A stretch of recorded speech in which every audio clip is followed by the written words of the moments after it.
Good afternoon, ladies and gentlemen. Welcome to Council Chambers on this beautiful March 11th. Can't complain about the weather today.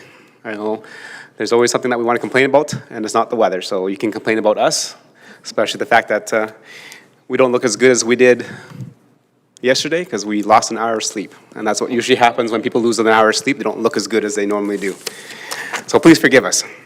Moving forward, members of council, there's the agenda before you. If I could have a motion, Deputy Mayor, please. Yes, thank you, Your Worship. The Town Council adopt the March 11th, 2024 regular council meeting agenda as presented. Thank you. Administration, anything to add to the agenda? Thank you, Your Worship. Nothing to add at this time. Okay. Call the question. All in favor? That's carried.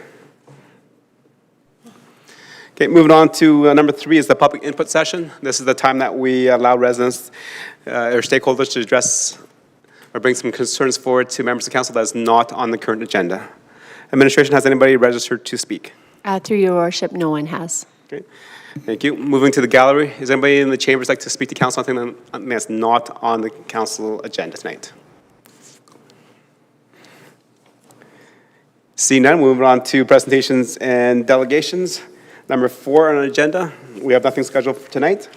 So we'll move on to number 5, which is the statutory public hearing, which is will be for land use bylaw update 24, which is bylaw 2686/LUO/24. This will be a statutory public hearing, so we have to follow some rules set up by the Municipal Government Act.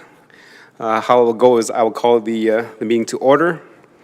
Again, to deal with it, the presentation will occur from our staff, and then after that, council gets to ask questions for clarity and understanding.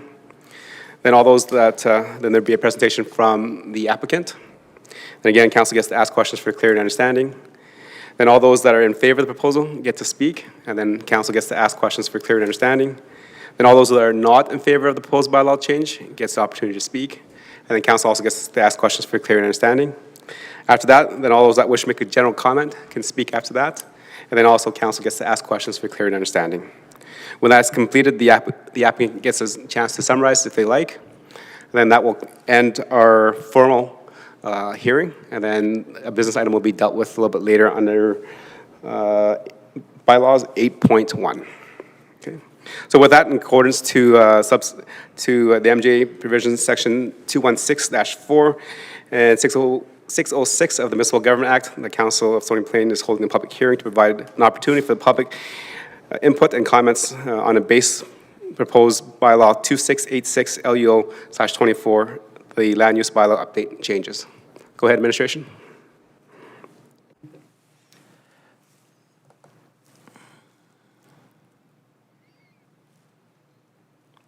And good evening. As mentioned, this is item 5.1 in the agenda, public hearing for land use bylaw 2686/LUO/24.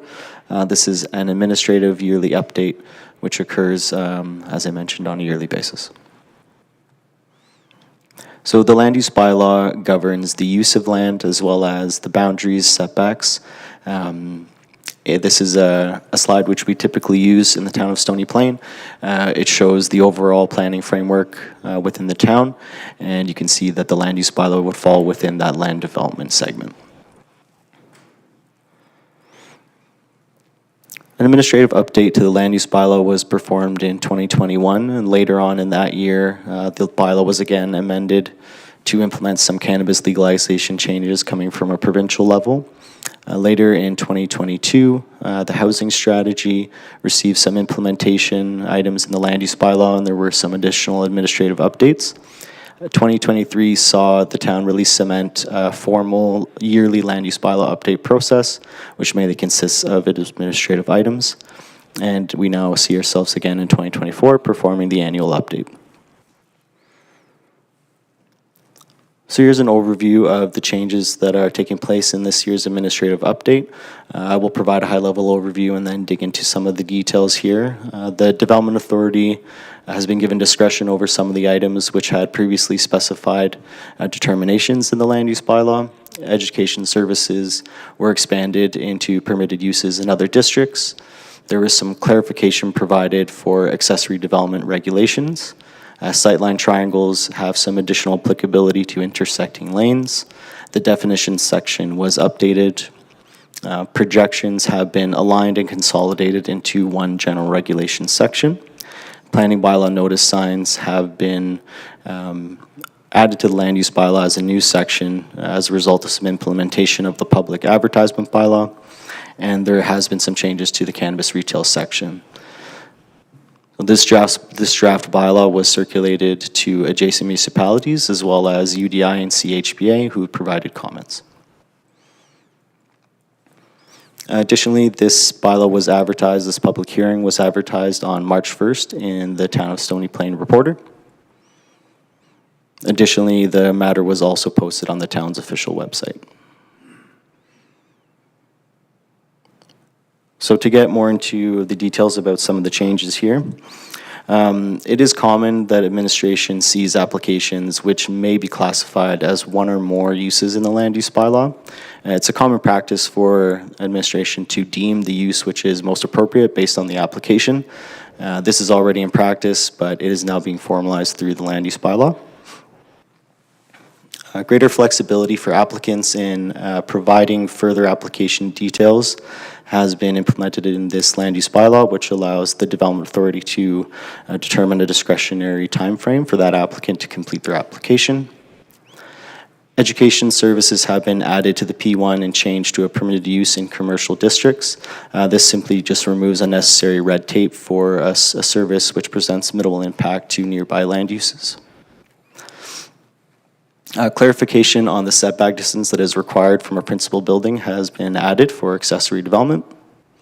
Sightline triangles have been clarified that they do also apply to intersecting lanes. I will just pause on this one as this is a change that has happened since first reading. As originally provided in first reading, this sightline triangle was noted as 5 by 5 meters. After first reading, there was some discussion at council, and administration did have further discussion and review of the submissions by the development industry, mainly UDI, who believe that they could have caused some unnecessary impacts to the construction of garages in rear lanes. 3 by 3 sideline triangle allows for adequate vision for vehicles when turning, but also ensures that the development industry will not be impacted. To continue, the definition section was updated. Several definitions were adjusted just to enable best practices in service delivery. There were some new additions for definitions added to the land use bylaw. Indoor and outdoor entertainment, planning bylaw notice signs, and residential vehicle storage. I will just pause on residential vehicle storage as well. There was some discussion at council during first reading about the potential impacts of this new use, and I will kind of circle back and provide some examples of how this is taking place in the community present day. Moving on to projections. So projections have previously been specified in several different residential districts. This has now been consolidated into one general regulation section and created some alignment of the projections allowed for different districts. Planning bylaw notice signs have been added to the land use bylaw in order to facilitate the implementation of a new public advertisement bylaw for the town. During the implementation of the public advertisement bylaw, there was some discussion around the operational concerns that could take place with respect to signage. And so those regulations and requirements have now been specified in the land use bylaw. And clarification on which uses are subject to the separation distance required from cannabis retail have been added now to the land use bylaw. So coming back to residential vehicle storage, you'll see this site here in orange. So this site is being used for storage of residential recreational vehicles. It's screened from view from the public and is being operated by a homeowners association. So this subdivision operates under the guidance and direction with some additional bylaws of a homeowners association, and this lot is devoted to communal usage of these recreational vehicles. Here's another example in Sunrise Village where the The ownership style of this area is a condominium, and you'll see that they have sectioned out an area for residential vehicle storage as well. A similar case where it's screened from view. It's used communally by the members of that ownership style, being the condo corp, and is not a commercial entity in any way. So advertisement for this public hearing took place on March 1st. Today is March 11th. The public hearing is taking place. Following the public hearing, second and third reading may proceed with a council decision.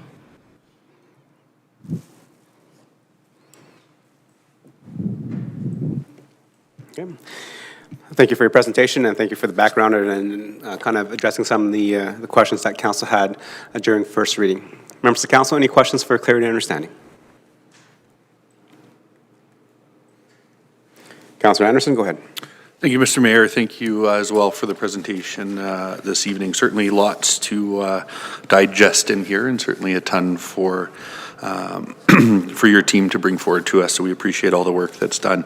And just looking page 101 of our agenda package, as well as 242, so just referencing the red line version and then the updated.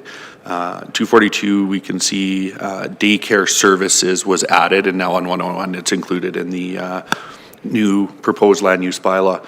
Just wondering if you can comment on why daycare was added here in terms of not being included as a public or private education service. So now they would no longer, or they would not, I guess, apply to the 100-meter minimum from a cannabis retail site. Sure. Through your worship to Councillor Anderson. This is really a matter of just adding additional clarification. This is how the bylaw would have been previously interpreted, but did leave some ambiguity by not having the term included in that list. So the intention of the separation distance is that when a new cannabis retail decides to operate, it should be located a certain distance away from educational services, which are typically institutional, large scale, have lots of outdoor activity, comings and goings of students, that kind of operation. And those styles of uses, it was council at the time's decision that they should be located a certain distance away. Smaller commercial daycare, which typically don't have that same level of large institutional outdoor activity or students, have not been ensured to be a certain distance away from cannabis retail. The reason for that being primarily that the industry itself, daycare services, often desires to operate in certain areas that are kind of geared towards commercial. So you have strip malls or, large commercial sites where they desire to operate. And oftentimes there is other retail businesses in there. And to ensure that those daycare services can be provided to the community and are not unnecessarily restricted, we're clarifying that the separation distance does not apply to them.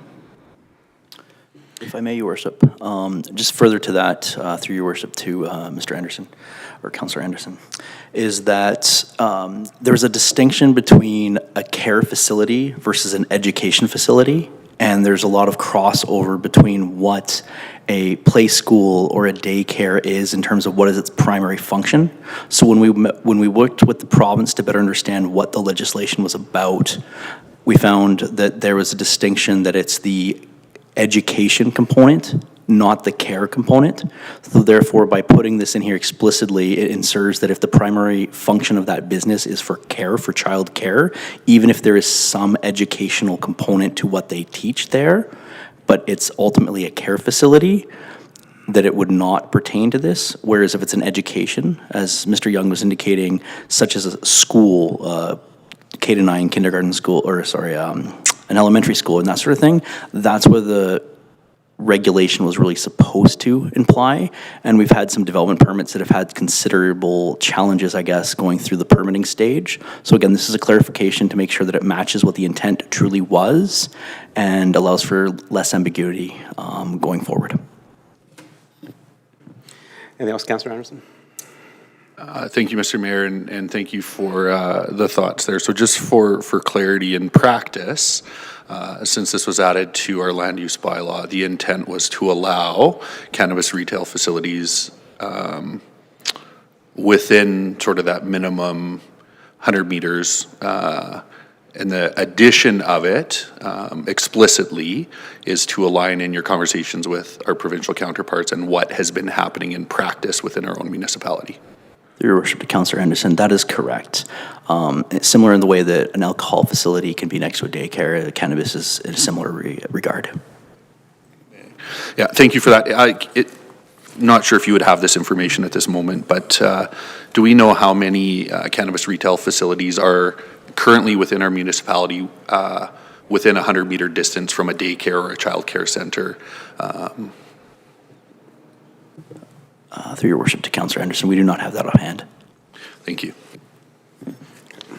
Thank you, Councillor Anderson, thank you. Moving on to Councillor Hansard. Thank you, Your Worship. Through to administration, do the same regulations around cannabis retail apply to liquor sales? It seems to me some years ago we had a restriction on liquor stores opening within a certain distance of daycare centers, and yet in numerous municipalities, Spruce Grove, and I think even here in Stoney, we have a liquor store and daycare center in the same building. Through your worship to Councillor Hansard, not that I'm aware of. I do know other municipalities do have that within their land use bylaw regulation. What I can speak to is since 2014 when we redid or 2013 when we redid the land use bylaw, I know since that time we have not. I cannot speak specifically prior to that time though. Clarification, Your Worship. Go ahead. Are you saying, through you, Mr. Mayor, are you saying that we do not have a restriction anymore on alcohol sales within a certain distance, much less, or especially within a building? We don't have that in Stony Plain? Through your worship to Councillor Hansard, we do not have a restriction between those two uses. And you think that was done away with in 2014? I'm just indicating that I know that it hasn't been in place since then. I do not know if it was done before that. Okay. Councillor Hansard, I've been on council since 2006, and during my time since 2006, there was no regulation or limitation of the distance between liquor stores and daycare centers. Okay. Or maybe prior to when I got into council. I'll certainly look into that Szechuan building down here, whatever the name of Park House or whatever.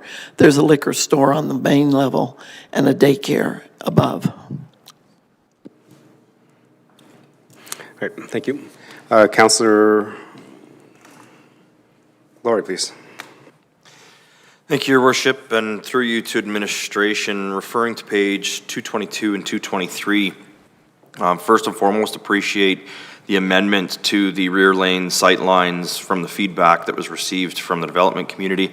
What I do notice on 223, there's a chart or an image which shows the setbacks from a road to a road and a road to a lane, but that does not give the image of the lane to lane. I'm just wondering from an administrative perspective, is that something that can be amended or added so that it shows the relationship between the different roadway structures?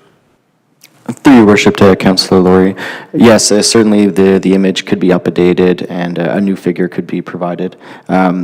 While this administrative update was taking place, there was some consideration about styles, figures, as kind of a holistic update, but there was enough other substantial information being updated. The figures weren't chosen to be updated.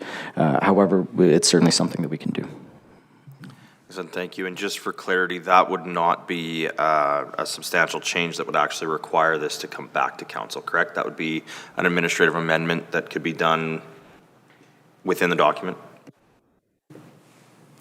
Through your worship to Councillor Laurie, yes, that's my understanding. It would not be a substantive change. Excellent. Thank you. Thank you. And I'm just going to piggyback on that question because I had that written down as well. In terms of the road to road sightline triangles was 8 meters. versus, which was the lane to road, which was about 5. So in terms of sightlines, safety for vehicles, pedestrians and stuff, is 8 meters adequate or over or too much? If 5 meters from laneway to laneway or laneway to roadway is too much, obviously changing that from a 5-meter sightline triangle to a 3-meter, then is the 8-meter triangle too much as well?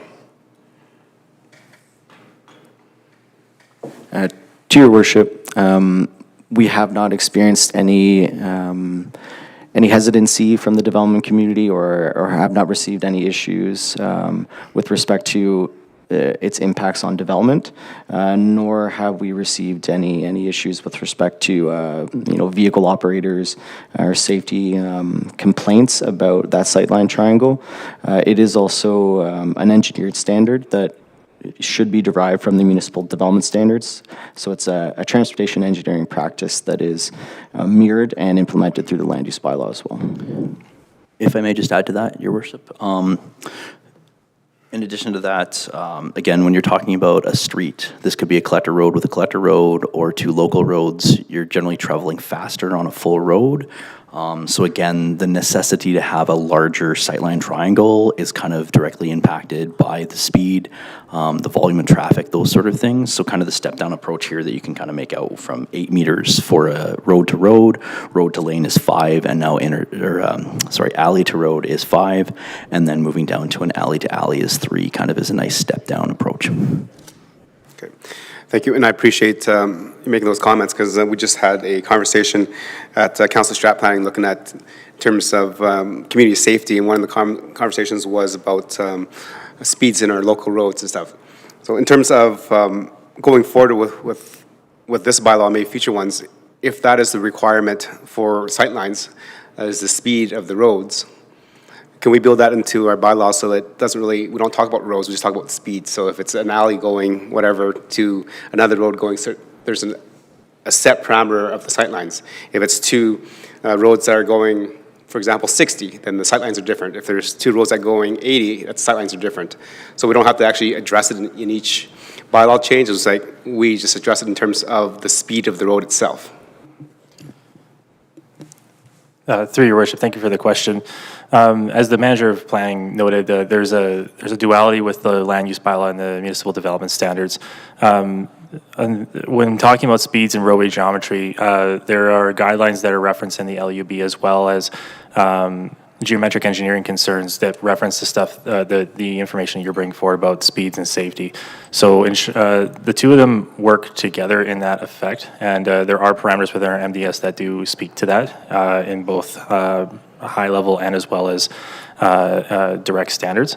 So the 2 of them do work together to address those things that you're bringing up, as well as administration is very aware of the implications of traffic safety, as there's a number of programs that we also work to enhance our roadways in addition to the LUB outside of this process as well. Okay, thank you. Members of Council, any more questions for clarity and understanding? Councilor Anderson? Thank you, Mr. Mayor. Thank you for another opportunity here. One of the things that I had some questions about last year when this came through was related to the 25-meter height limit in R8, in the R8 zone. Sorry, I'm just going to pull up the actual page here. I apologize for not having that ready. What my question is, a couple of weeks ago in Chambers, we had a presentation around development activity and a report on sort of the development activity that we saw in 2023. General questions, meeting requests, applications, projects, those sorts of things. Just curious, in those, I think there were 84 specific ones that were sort of broken out there. How many of them would have been connected to a project that would have been, over 20 meters, I guess. We'll use 20 meters just kind of as a benchmark. Were any of those inquiries around projects that had some substantial height to them? Through your worship to Councillor Anderson, I don't have an exact statistic. it's not something that we capture necessarily to look at those specific details when we track the inquiries. It is something that maybe that we could provide later in an email. My estimation, anecdotal response would be maybe a half dozen, something like that, a small number. If I may, Your Worship. I have been able to pull up the information that we did talk about last year, and based upon what I see here, the only one that's specifically over kind of that 20 meters would be the Three Robins, which is the library building downtown. I believe the majority of the other ones are under that amount. Generally less than 20. Perfect. No, and thank you for that. And certainly the Three Robins was one that came up last year at this time as an example of a facility in our, or a building in our community that did kind of extend beyond that height, and certainly helpful to know that there's been limited inquiry over the last year as well. So thank you for that. Okay. Thank you. Any more questions for clarity and understanding? Okay. I'll just go back to page 300 and 301 in terms of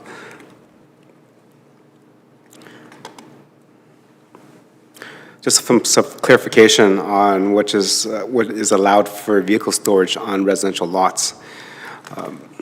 The first example I mentioned is in the homesteads, and I see that's a separate and identified lot, so that's been subdivided out. Is that correct?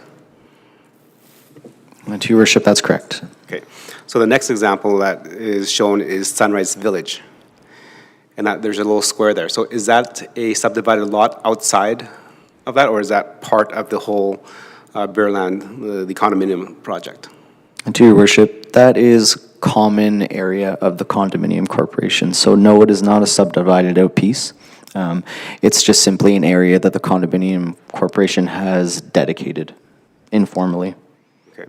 So informally, since there's now clear lines of subdivision out to what is allowable, so in essence, because if council approves this, then half of this lot can be used for vehicle storage, providing it's used by the condo association itself for their own use. You just can't do it commercially. Through to Your Worship, administration would be approving the condominium plan at some stage, right? So there would be some oversight there. I would also add that, the use of the site, depending on, an example that you gave where maybe perhaps half the area is being taken up for storage, that intensity is not something that this definition would allow. Half a lot or something like that is clearly being used for a more commercial purpose, or is something far more intense than this definition is permitting. So that's something that administration would take action on and do inspections for. Thank you. Right. Any more questions for clarity and understanding from members of council? Okay. See none. Thank you for the presentation. Thank you for answering the questions. So moving next on our public hearing schedule is the applicant, which is the town of Stony Plain. So we will not have the town of Stony Plain do a presentation again. So all those that are in favor of the proposed bylaw changes may now step forward and speak. Okay. All those that are in favor of the proposed bylaw changes may come forward and speak. Okay. Seeing none, we'll move on to the next phase, which is all those that are not in favor of the bylaw change can come forward and speak. Okay. All those that are not in favor of the proposed bylaw changes can come forward and speak. Okay. Seeing none, move on to the next phase. All those that have a general comment about the proposed bylaw changes may come forward and speak. All those that have a general comment step forward and present to council. Okay. Seeing none, move on to the next phase, which allows the applicant to make closing comments if they would choose. Does staff have any closing comments? No, Your Worship. Thank you. Okay. Thank you. So before we close off the public hearing, just want to turn to administration. Have we followed the public hearing process close enough to the MGA that would pass? Through your worship, yes, you have. Okay, thank you. So with that, I'll declare that the public hearing for bylaw 2686 LUO/24 for land use bylaw update be closed, and we'll be dealing with that a little bit later on 8.1 on the bylaws. With that, we're closed. Thank you. Okay, members of council, moving on with agenda number 6, which is the adoption of council minutes, and this is for the RCM of February 26. Councillor Hansford, please. Your worship, I move that, I don't have the motion up there, but I have it right here. I move that the meeting minutes from February 26, regular council meeting be presented, Okay. or accepted as presented. Thank you, Councillor Hansford. So members of council and those that are watching, following along, that's page 306 of 408. Members of council, you had the opportunity to read the minutes. Any errors or omissions or questions of clear and understanding? Okay, see none, call the question on favor. And that is approved and carried. Okay, moving on to number 7, which is council boards and committee minutes. We have nothing to review today. So moving on to number 8, which is the bylaw. So we're looking at, again, bylaw update for 2024. So this is administration. Do you have anything else to add to the conversation? Your worship, nothing else at this time, but happy to answer questions. Okay, thank you. With that, Councillor Anderson for second reading, please. Thank you, Mr. Mayor. I'll move that town council give second reading to bylaw 2686/LUO/24 to repeal land use bylaw 2671/LUO/23 and adopt a new land use bylaw. Thank you, Councillor Anderson. Members of council, we had the presentations, we had questions of clarity and understanding. We accepted a motion, so any questions, comments, and debate on the motion on the floor?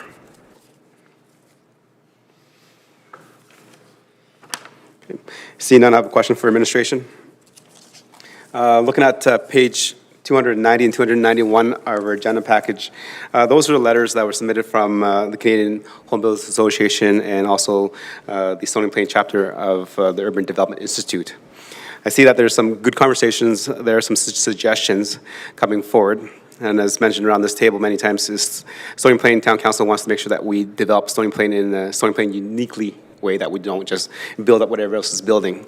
So based on those recommendations and kind of suggestions that are raised by the two entities, is there consideration of moving to the smaller lot lines, the smaller build pockets that was outlined and requested in those letters?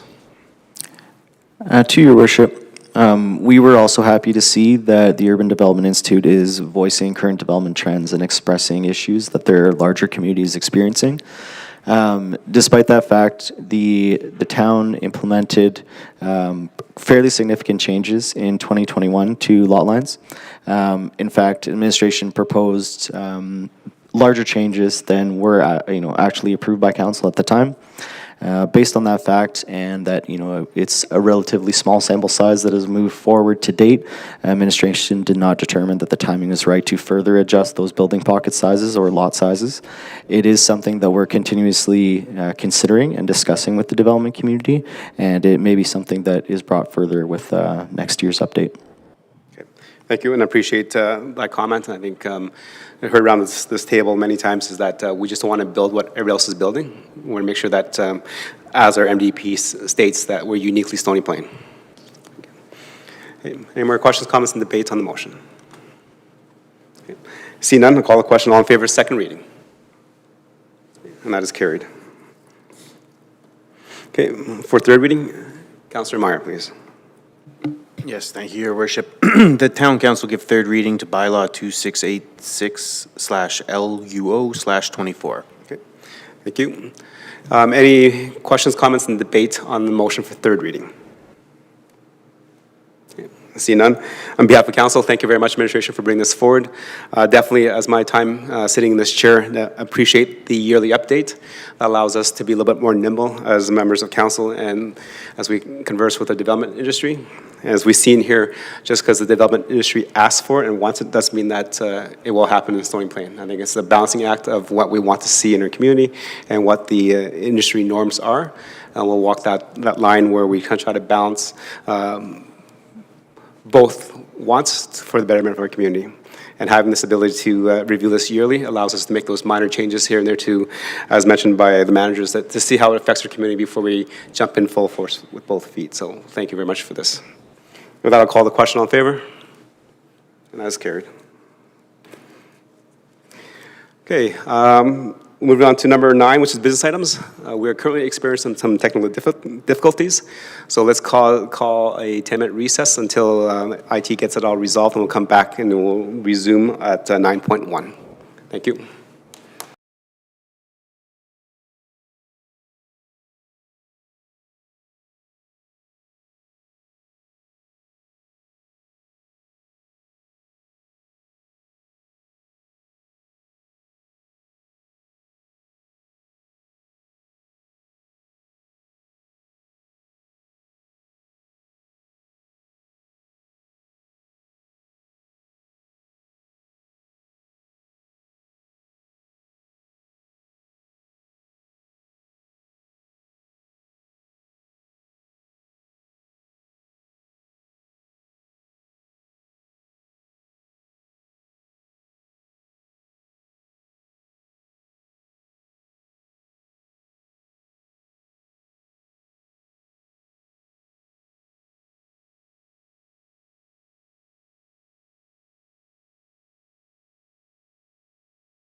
All right, welcome back.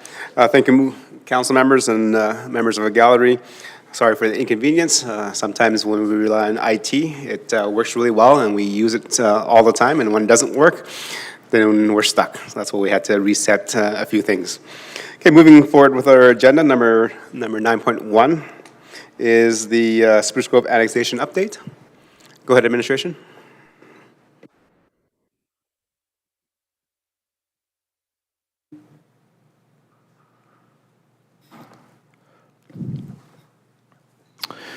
Good evening, Council. So I'm here to talk about the Spruce Grove annexation update. So on the map here on the right, you'll see the area in shade, which is on the border between Spruce Grove and Stony Plain, just north of Highway 16. The roadway that's kind of indicated there. Let's grab this here. So again, this here on the south side is Highway 16A. The road going north is Boundary Road. And there's two quarter sections, the northeast and the southeast, 65327, west of the 4th Meridian. So as an overview here, on February 26, 2024, Spruce Grove Council unanimously carried a resolution to start formal annexations with the town of Stony Plain. Again, I've mentioned the area. In particular note, there's a east sanitary trunk line. This is the right-of-way that runs along, pretty much just parallels the Adam Creek boundary. And in essence, what they're looking at with this annexation is taking Boundary Road, north of Highway 16A, as well as the lands between the creek and the road. In particular, there's a floodplain around Adam Creek, and these lands are generally undeveloped. In terms of the districting, this is Future Development District, which is basically a rural agricultural holding district for future urban development. In the MDP, the area is shown as employment lands, which in essence are just those that are for industrial or commercial uses. And in terms of the annexation of these two areas, just a little bit of back history. The southeast quarter section down here was annexed in 1980. And the quarter section to the north here was annexed in 2006, both from Parkland County. In terms of just a little background on kind of the annexation process, it's provincially legislated, and it basically deals with any municipal boundary changes, generally to accommodate future use. Again, there's a few other reasons. This is something that would be handled through the Land and Property Rights Tribunal, or the LPT, or RT. It decides on various things such as assessments, compensations, rights of entry, development and land use matters. And again, this is including things such as annexation in particular. Again, just broadly speaking, annexation is generally a very complicated and timely process. Involves formal or informal negotiations with many different stakeholders. There's costs related to mediation, public hearings, and reports involving various professionals, lawyers, land use planning consultants, engineering consultants, and other specialists. And the figure that I have here on the right basically goes through, as you can kind of see from the flow chart, in essence, if everyone's good with what's proposed, it can have a fairly straightforward process, which is the one on the right. Again, my apologies for not showing the words here, but you'll have to look at the agenda item for the details. It is attached. In essence, if there is any, if all parties are not okay with it, it goes through a more formal presentation in terms of mediation. If mediation doesn't work, it would eventually be brought before the tribunal, and then based upon the results of the tribunal, a recommendation would be made to the minister, or sorry, the lieutenant governor, and if it's passed or approved, they would make the final decision there. So, relatively lengthy process. Generally takes months, if not years, occasionally. And in terms of what we're waiting for, I know this does say waiting to receive the notice. Since this report was done, we have received that notice. Based upon the information we've received, there's a public open house on May 22nd, 2024.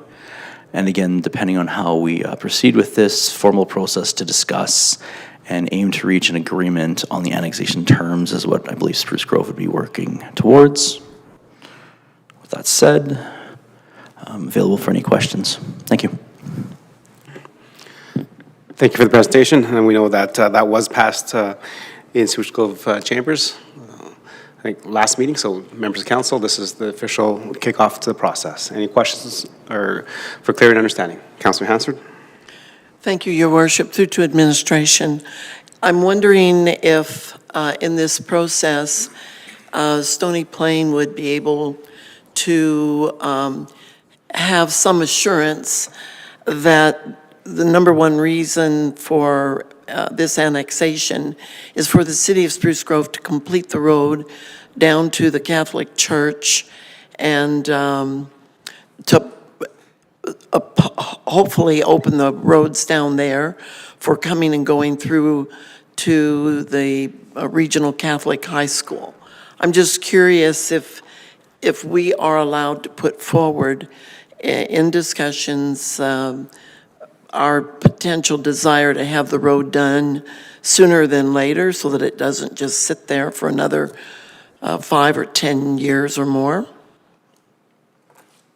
Thank you, Councilor Hansford. That's a good question. So, Your Worship, just a couple, maybe some comment to that. So certainly, you know, when first and foremost, or generally speaking, the annexation process tends to be about the orderly development of lands within any particular jurisdiction, which would include the orderly development of the utilities or the roads in that particular area or in the annexed area. So at its basic intent, an annexation will be about providing some assurance or orderly development or planned development. As to the question about or specifics about timing of roadway constructions and so on and so forth, I believe part of the response provided or the info provided by our manager of planning, we are able to bring forward, discuss, provide any kind of perspectives that we have to the city of Spruce Grove as part of the discussions and negotiations. Timing of road construction can certainly be a topic. But at this point, Your Worship, through to Councillor Hansford, I would be presupposing any of those discussions to indicate that it can or will be. Okay. Thank you. Many other more questions for clarity and understanding? Councillor Lowry? Thank you, Your Worship. Just reviewing page 320 and 321, which were the Spruce Grove, City of Spruce Grove request for decision that was accepted. As I look through this, I'm curious because we talk about the annexations required for growth, and the only growth that it really mentions here is within their existing boundary lines. So that's the final development schemes for both the central and west central area structure plans. Talks about the crucial connection to Highway 16A, providing secondary access to Northwest Spruce Grove, supporting reduction in traffic congestion, emergency access within the Northwest and more efficient transit routes. Then it talks about the future neighborhoods and commercial developed to the south of Copperhaven and Spruce Ridge, also initiated. So it doesn't really talk about any of the lands west of Boundary Road. So I'm a little perplexed why those are included in here, but I'm sure that'll get flushed out as we continue to go on. Furthermore, on page 321, it talks about approximate range of costs associated with the annexation process. Now, obviously, because the process has been initiated, we are forced into a position of responding to this, and therefore we will likely incur some costs. I'm wondering if administration can comment in regards to what they anticipate our range of costs will be for an uncontested and what potentially our costs may be in a contested. And then I'm also wondering if administration can speak to any potential to recoup those costs from the City of Spruce Grove, given that they are the ones who have initiated this process. Okay. Administration? Yeah, thank you, Your Worship. I would expect the cost included within Spruce Grove's estimates would we would be maybe less than that, but in and around those sorts of numbers, depending on the extent of which the discussions take place, the extent of which any, as alluded to, engineering reports that we don't have, that we would want, would come into play. Your Worship, and I'll just, and perhaps some of my staff are aware and I am not, but I don't know that there's a potential trigger for cost recoup on annexations. I can look into that, but, and get back to you, but I don't know that I've got some head shakes over there. Unknown at this point in time, can clarify. Okay, thank you. Councillor Laurie? Thank you, Your Worship, and thank you to administration for that answer. And that concerns me. You know, we've been forced into a position where we're looking at basically appears to be about $250,000 to $500,000, depending on which process we go through in order to facilitate potentially the transfer of a road. I'm just wondering, was there a process that could have been taken that would not have required the annexation to be brought forward in the way that it was? Was this something that could have been done through an intermunicipal agreement with the city of Spruce Grove? Or in order to facilitate this type of a change or an agreement, would we be forced into an annexation process, which therefore we would be forced to incur these expenses? Thank you, Your Worship. I'll see if I can respond to that, but certainly if I get a little off track, I'll pause and see if there's some feedback for that. So first and foremost, if you're looking to transfer land or you're looking to move land from one jurisdiction to another, there is no other process for that. There is an annexation process. Whether it's, as noted earlier, contested, uncontested, large scale, small scale, that is the only way to do that. If you're to remove the requirement for land out of there, and you're just speaking about ensuring orderly development, then the basic answer would be yes. Intermunicipal development agreements, formal or otherwise, can be utilized to call what you want, facilitate or enable, servicing of land or, servicing of land and the development of the land. I'll pause there, Your Worship. Thank you. Councillor Laurie? Thank you, Your Worship. And so following up on that, I'm just curious if administration can advise us. Did the city of Spruce Grove approach the town of Stony Plain in any way, shape, or form requesting or inquiring about our consideration of an intermunicipal development agreement, which would have seen a partnership to develop this road within the time frame or the requirements that they had, that we could have looked at negotiating the terms of that prior to entering into an annexation process? Your Worship, comment to that or answer response to that. So due to our nature in the Edmonton Metro region and basically the non-requirement for some of the IDPs and ICFs that are required in other municipal jurisdictions, that has taken some of the urgency of that particular process out of the dialogue. I would say not just Stony and Spruce, but a number of the municipal entities in the Edmonton Metro region. So that I guess the answer to that would be simply no. That was not a specific dialogue about creating or going through that process. I will report or will update that we have had ongoing dialogues about road constructions and, what would that look like? What's the order of magnitude kind of cost involved and so on and so forth. Those have been ongoing for a portion of time. I would say top of my head, 12, 18 months. There's been dialogues about that. Okay. Thank you.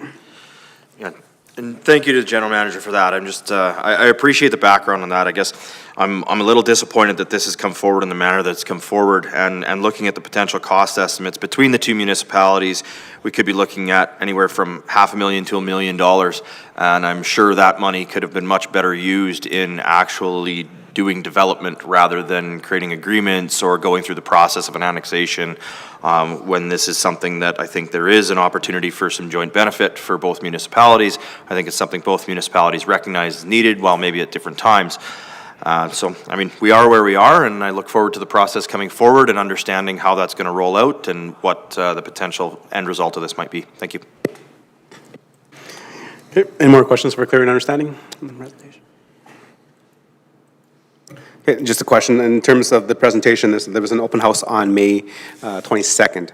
So that's definitely is that a joint municipality-led open house, or is that a Spruce Grove-led open house? Through your worship to all of council, it's put on by the city of Spruce Grove and is available for all of the public, including representatives from Stony Plain, to attend. Okay. Yeah. So members of council and residents can attend that to hear more about the information that's presented by the city of Spruce Grove. That is correct. Okay, thank you. Any other questions for clear understanding?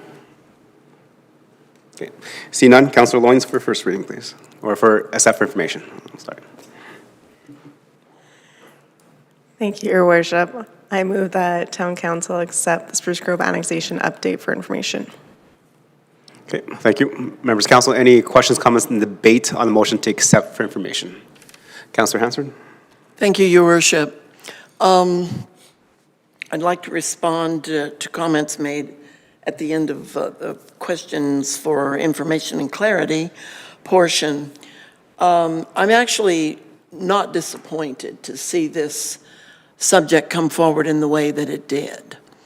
My understanding is that City of Spruce Grove approached council at some other time when I was not able to sit at this table, and a discussion happened, and it did not go in the direction that that Spruce Grove had hoped, and they backed off. I think wisdom has it that they came forward in a different way, and ultimately, we may not like that it will cost us some money, but now we're not going to end up just municipality with or municipality for and against each other, with the residents of those two communities, our two communities, perhaps being at odds with one another. There is a process.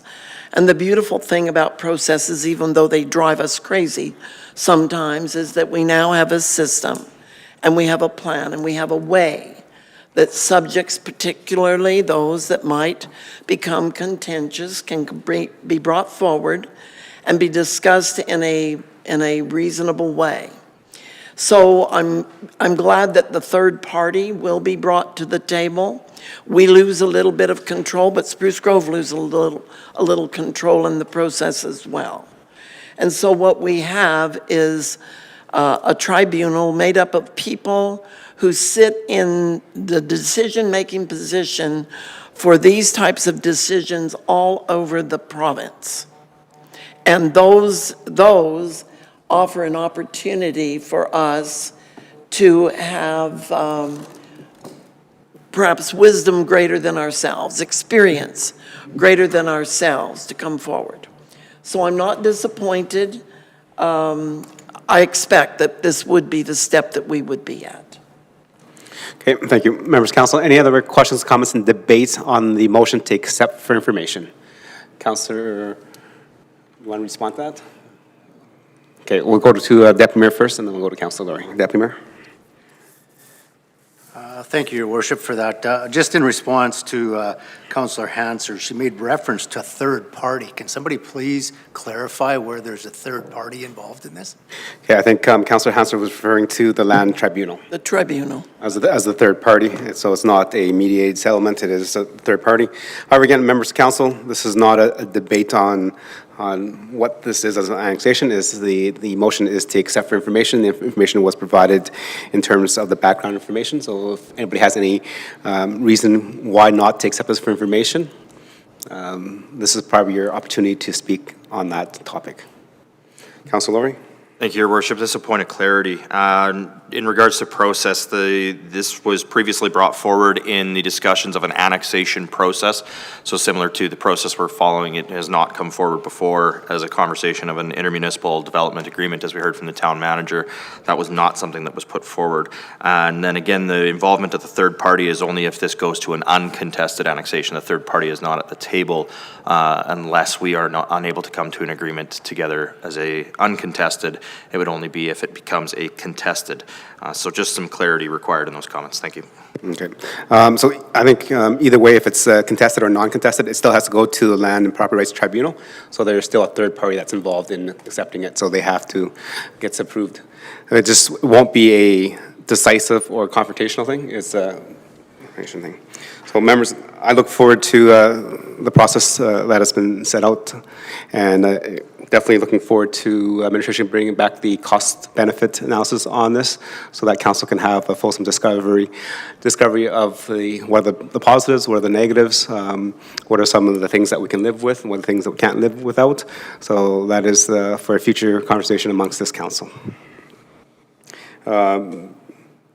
Based on that comment, can administration provide some kind of timing? We know that there is an open house set up by the City of Spruce Grove on May 22nd. In terms of the conversation amongst council, will there be another kind of an agenda item coming forward signifying some steps forward, some cost analysis, some benefits, some negatives?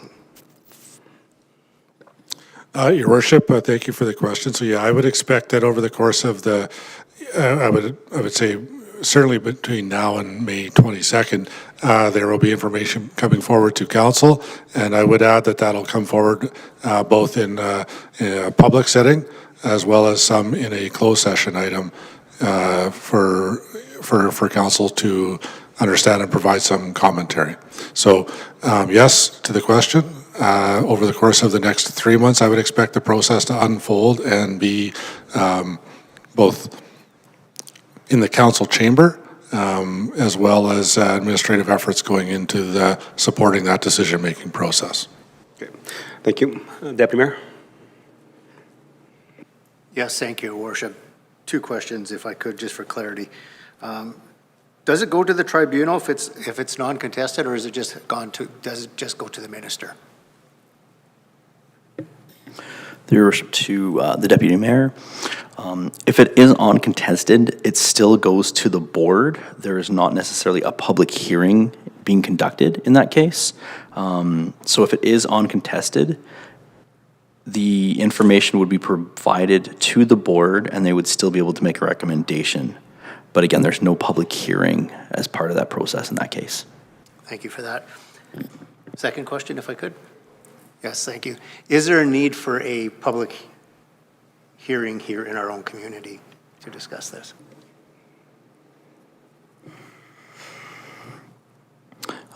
Through Your Worship, Deputy Mayor, I believe in this case it wouldn't, typically you would have to have a bylaw to have a public hearing for this council here to see. I don't know necessarily if this would be possible, but again, I would seek further clarification. I know we do have some legal retainer to understand that better, but Your Worship, I can provide a bit of commentary there or support on that. Yeah, so there would be no statutory requirement in this instance for a public hearing to be held by the town of Stony Plain. Depending on how and where and what occurs, the discussions, the dialogues, there are, any form of the public engagement process would be at the behest of council of the day. So anything above and beyond or public open houses, that is part of what we as a town, as an organization, as a council could consider and move forward in a way we see fit. There's a question earlier about the public open house, and yes, that is a requirement of the annexation process on the municipality proposing the annexation. We would be there, we could be there, as the manager mentioned, as it's open to the members of the public. It's not just for the local landowners or stakeholders. Just for clarity too, it's not a jointly held public open house. It is held by the city of Spruce Grove. We can certainly be there as the town, as, so to speak, individual council members or staff members, as observers or interested parties or what have you, but it's not a jointly held public open house. I'll pause there, Your Worship. Okay, thank you. Thank you, I appreciate the clarification. Any more questions for clear understanding on the motion to accept for information? Councillor Anderson? Thank you, Mr. Mayor, and I apologize. It took me a second to get my thoughts together here.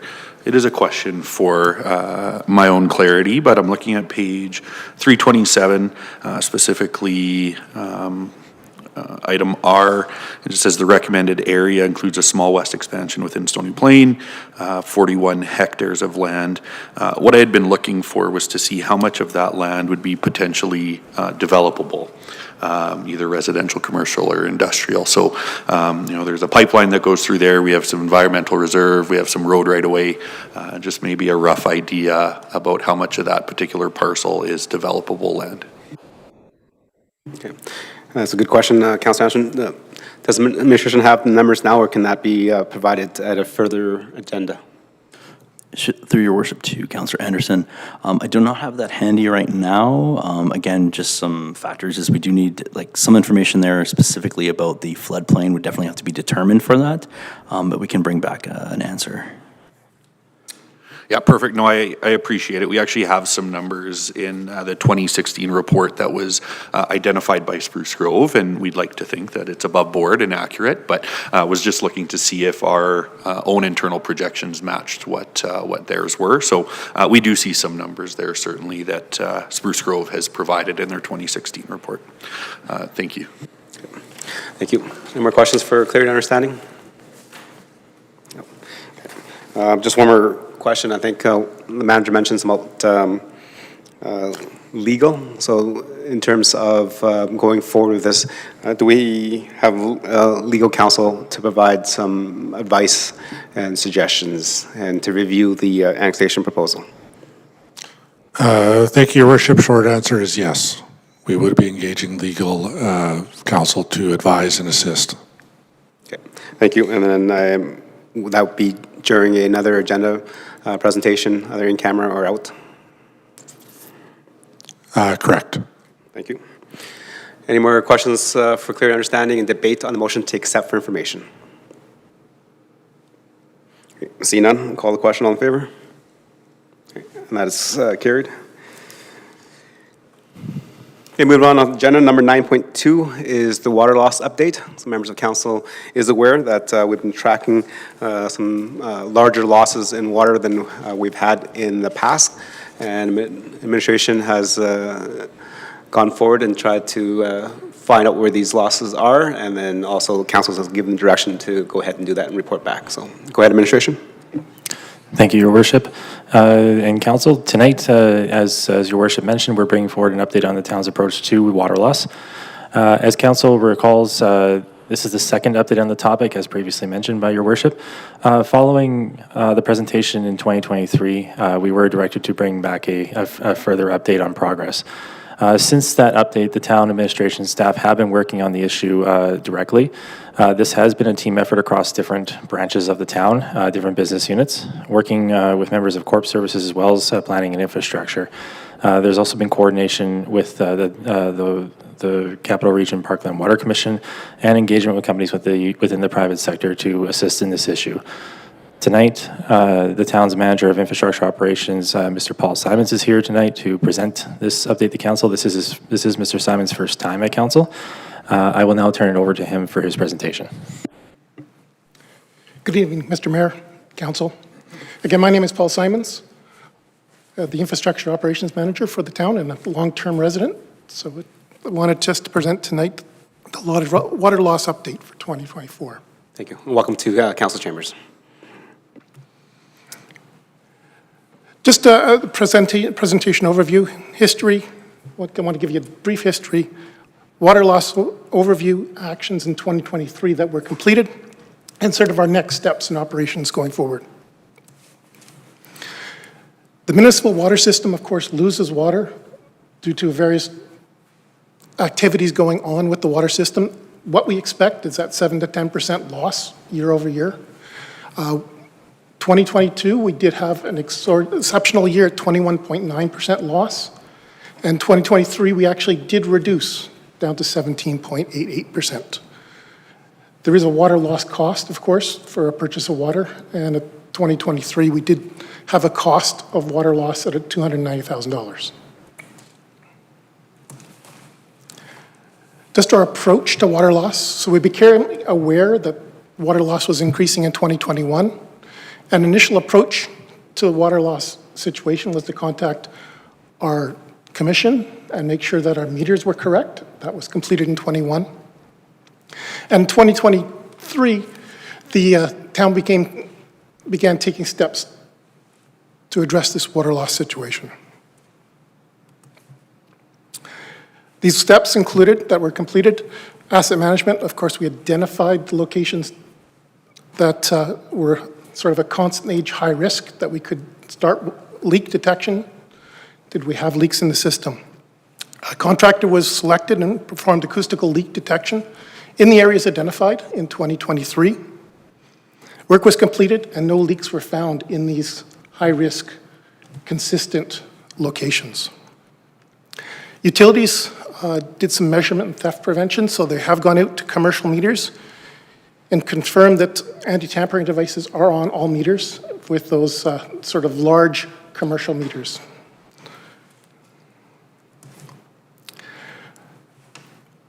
In 2023 as well, the council approved a town water meter replacement program. So that is rolling out in 24 to 2031. Measurement and theft again. Utilities accounts were reviewed in the large commercial users and data to identify water pattern uses to help identify if there was any investigations that we could take and be aware of. We did locate through our finance team some instances of errors and were able to rectify some with some of those commercial entities. Initial results. Leak detection did not identify any leaks in the system, which were high risk, age consistent that we wanted to hit first. Work with Water Commission, of course, we wanted to confirm that that meter was correct for the amount of water coming in, and that was completed. And review commercial accounts to locate any variances within the account users. Working towards 2024, the goals that we have, inspect all commercial meters and ensure meter security is in place, so on all commercial meters. Continue investigating irregularities in commercial data accounts, month over month. Conduct a request for a proposal on water meter system selections and implementation 2025 to 31. And create corporate plan initiative for continuing leak detection investigation. And town would bring this back again in 2025 to further take a look at water loss. The town of Stony Plain is experiencing water loss in our network. Approaches are being taken and planned from different areas to identify and address this issue. The process of water loss has started, and administration is currently understanding all causes of water loss and actively reducing water loss will take time. Any questions? Okay. Mr. Simons, thank you very much for the presentation. Members of council, we had the presentation, we had the opportunity to read the report earlier. Any questions or comments for clarity and understanding? Councillor Loynes, go ahead. Thank you, Your Worship. One point of clarification on page 344 of our agenda package, or I believe it would be page 3 of your actual presentation. We have 8 to 10% is seen as the loss acceptance, but on your end it says 7 to 10. Can I just get clarification on which percentage it really is?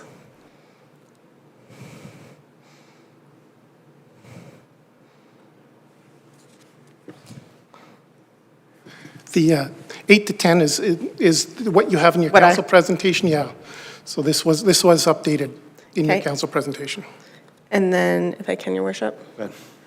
on page 347, when we talk about measurements and theft, it said that an investigation was able to locate instances of account errors. Can you just explain if that's an overcharge or an undercharge to those commercial? And then what would be the ramifications of that? Through your worship to Councillor Lawrence, it was a meter that was discovered to be I believe I believe the correct term is overcharge on that front. Looking at the manager of finance, make sure I've got the right term. We did correct that and are working with that particular business at the moment on next steps. Go ahead, Manager. Thank you, through your worship, to all of council.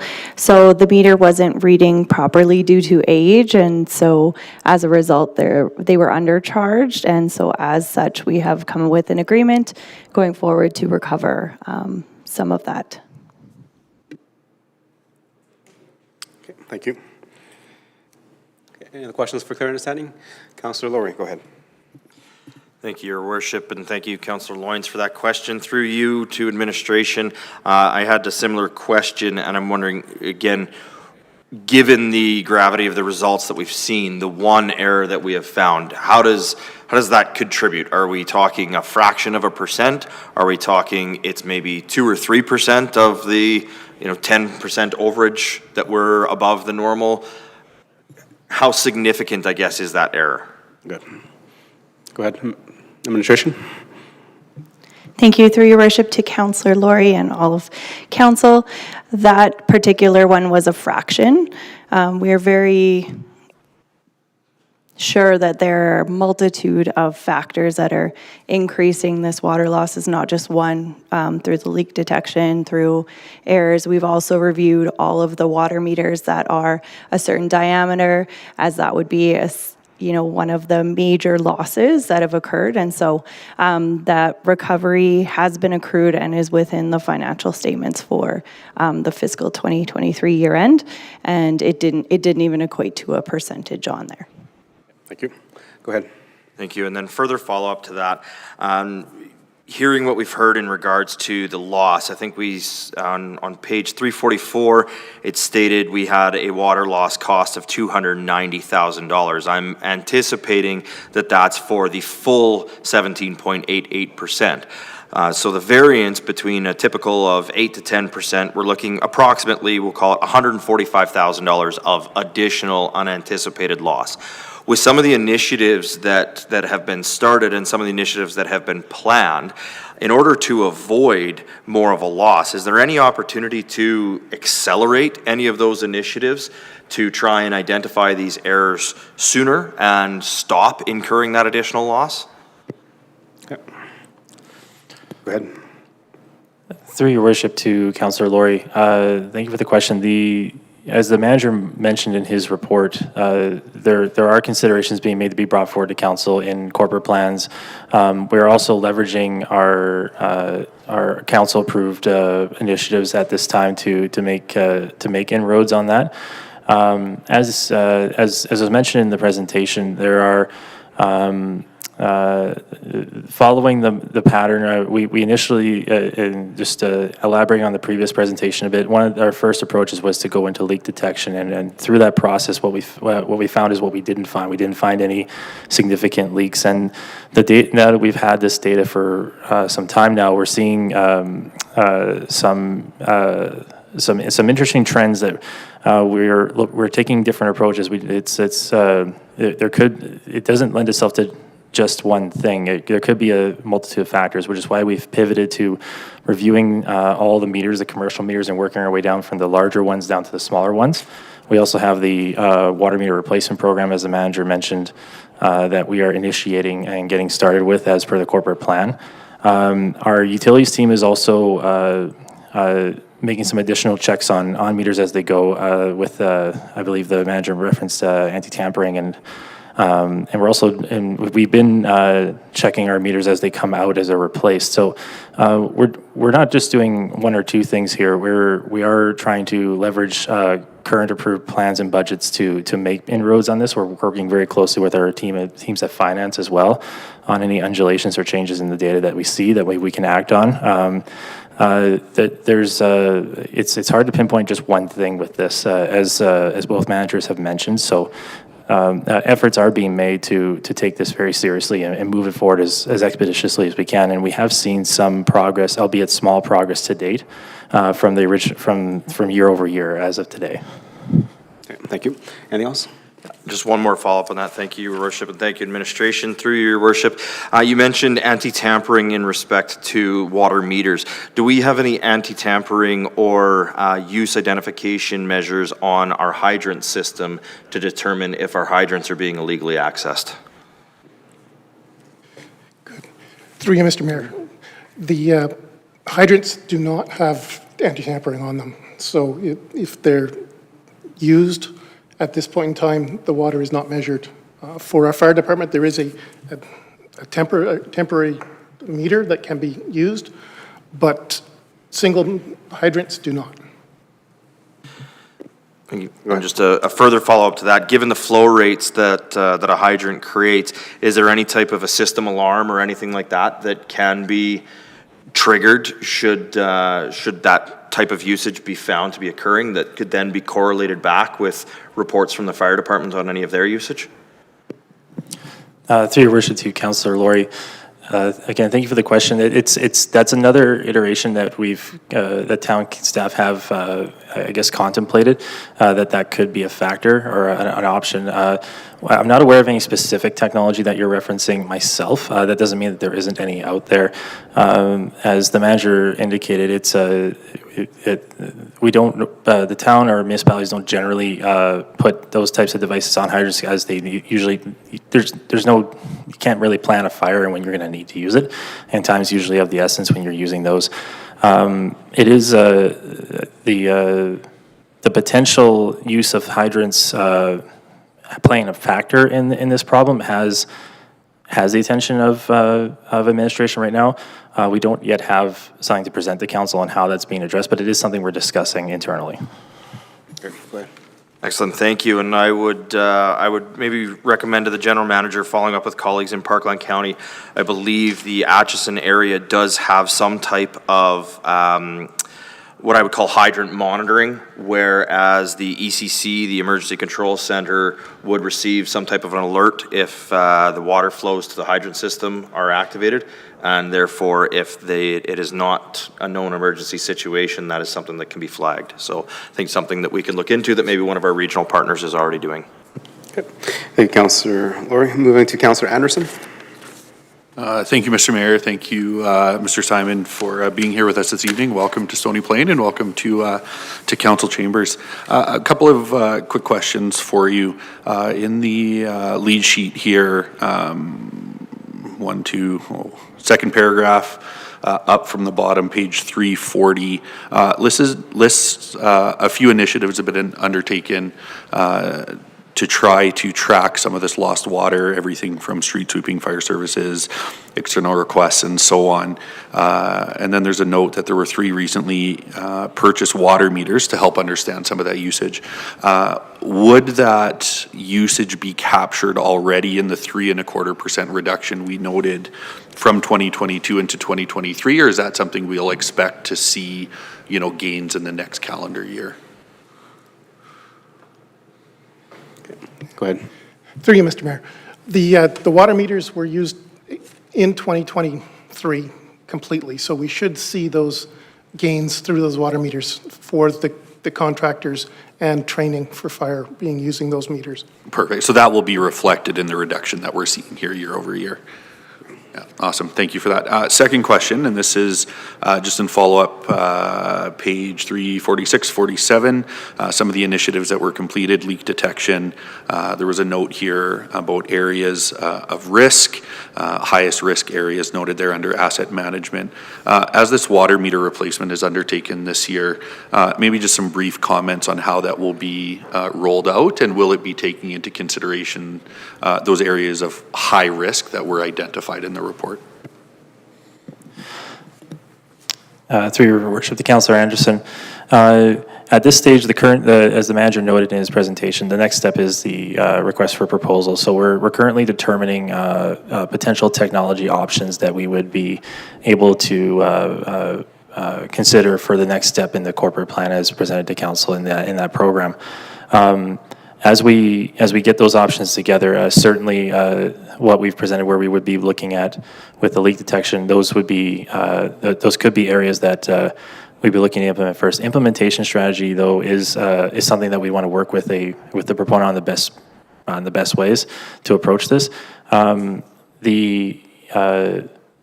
The identification of high risk areas in those areas is that it was strictly off of the asset management information presented to council a couple of years ago that identified where older pipes may exist. That isn't necessarily a direct correlation to just the meters themselves, as the same meters can be deployed in different areas that don't have that parameter as well. But it is top of mind to consider where we can make the quickest inroads when we do programs like this, and it's something we work closely with the proponent once we had completed that process. Thank you. And if I may, one more. I know this came up in our corporate plan, and we saw some numbers there. I think it's $500,000 a year over the next number of years within, I can't remember, 6 or 8 year rollout. Is that amount entirely borne by the municipality? Is the cost of replacing those meters shared with the Water Commission? Is any portion of that passed on directly to the resident through a levy? So just looking for just a brief explanation on how those are funded.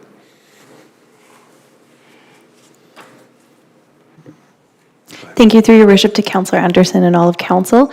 So that would be built in within our utility rate model. And so we would be looking for rate increases that would substantiate the reserve balance to make sure that we can make those purchases, or it is still a few years down the road. So if there was debenture needed to get that going, then that would flow through the utility rate model, but essentially it would be user pay. Okay, thank you. Anything else? No, thank you for that.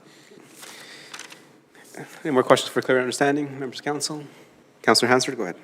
Thank you, Your Worship. Through to our general manager. Mr. Newstead, would you be able to tell us, it seems that you're targeting commercial primarily, and you must have a feeling that that is where the losses are happening for the most part. Is that correct? Through your worship, to Councillor Hansard. Short answer is that's correct.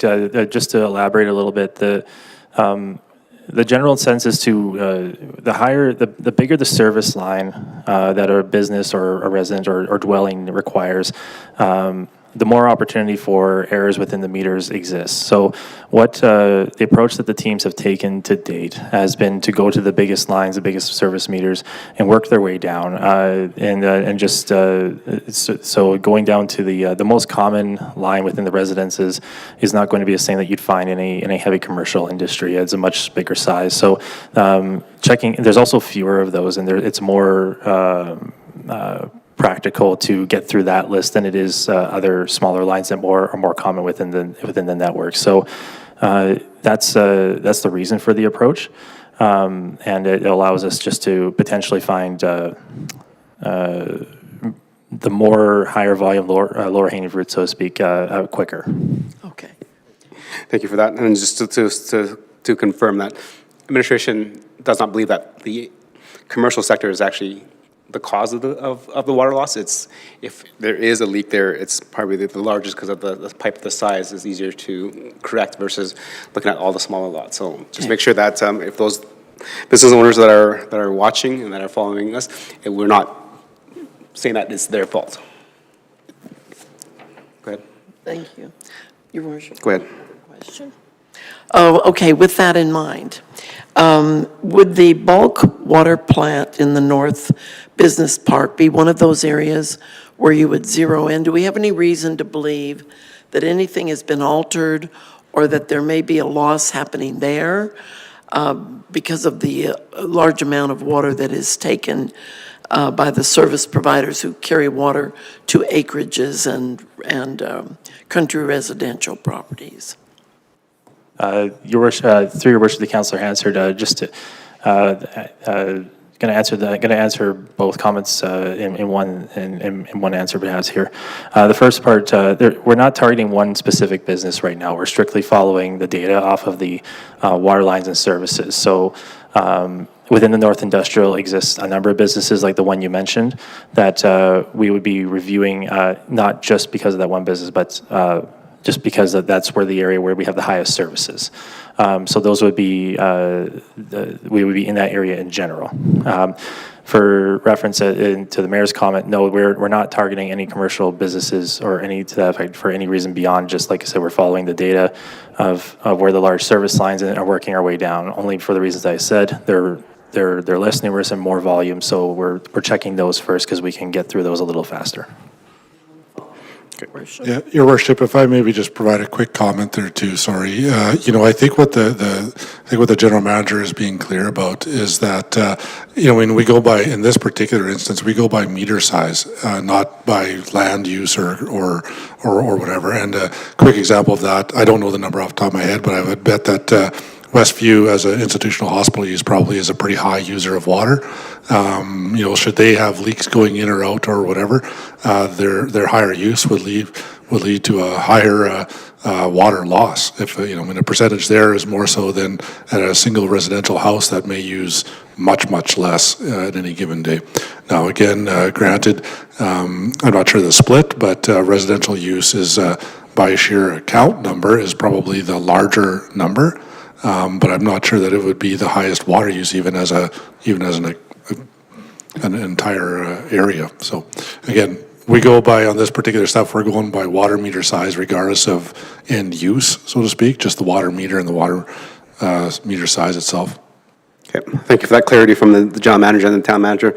Again, in terms of checking meters and replacing them, as mentioned, we're just going by the size of pipe and service. So there's fewer larger pipes, so we will do those first and continue to work her down. So it's not a particular industry or business, it is size of pipe. So again, I think when we talk to our residents, make sure that's very, very clear, because I don't want to make sure that we're not trying to finger point or trying to blame certain businesses for the water loss. Councillor Answer, go ahead. Last question. Could you please help all of us to be up to date on where we are with meter replacement? And because commercial is one of those areas that you're feeling we could have higher losses, would commercial meters be more likely to be replaced soon? And if so, who is paying for that?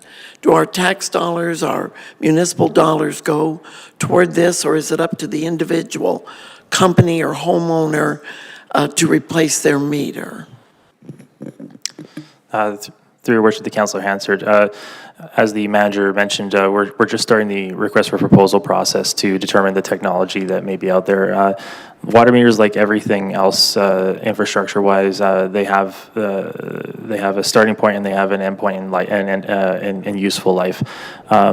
They are in the town. To the best of my knowledge, there's never been a systematic replacement across the board. Now we do replace meters that we identify are failing or are not reading properly. This is something that we monitor closely with the finance team as well as the utilities team. They work in tandem to, in the event that they're seeing individual meters maybe not reading properly, they'll go and investigate and determine if a replacement is warranted.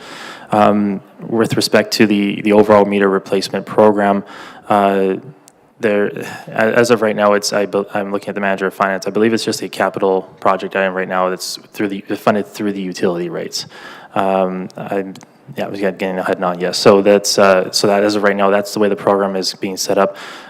It is it is a significant change in technology and approach across the town, not just individual locations. So that's the reason it's being rolled out this way. And thank you for bringing that forward, Councillor Hanser. So I'm looking on page 349, so I just want to piggyback on that question. I think the RFP is supposed to go out this year, and the selection of meters and the implementation between 2025 to 2031. So that's a 6-year period. In terms of the amount of water we're losing, is it a possibility for administration to maybe accelerate that so that all the meters are completed in a 3-year time frame instead of a 6-year time frame, which, if they're all done, I'm guessing that if the meters are correct, then we should see a reduction in water loss within a 3-year time period versus a 6-year time period. Through your worship, you're correct. The current timeline, as referenced in the presentation, is 2025-2031. I will add that those timelines and costs are currently I'll call them placeholders for now. There is a deliberate intent to update that once we have the RFP process completed, and we've worked with the proponent to see what's the best implementation strategy as well as cost to bring forward for council's consideration and in future corporate plans. And certainly we would look for ways to conduct this very efficiently given the nature of the problem before us, and identify the path with that we would like to take with that. It's something that we would bring forward for council to determine at a corporate plan setting. Okay, thank you. Any more questions for clear understanding?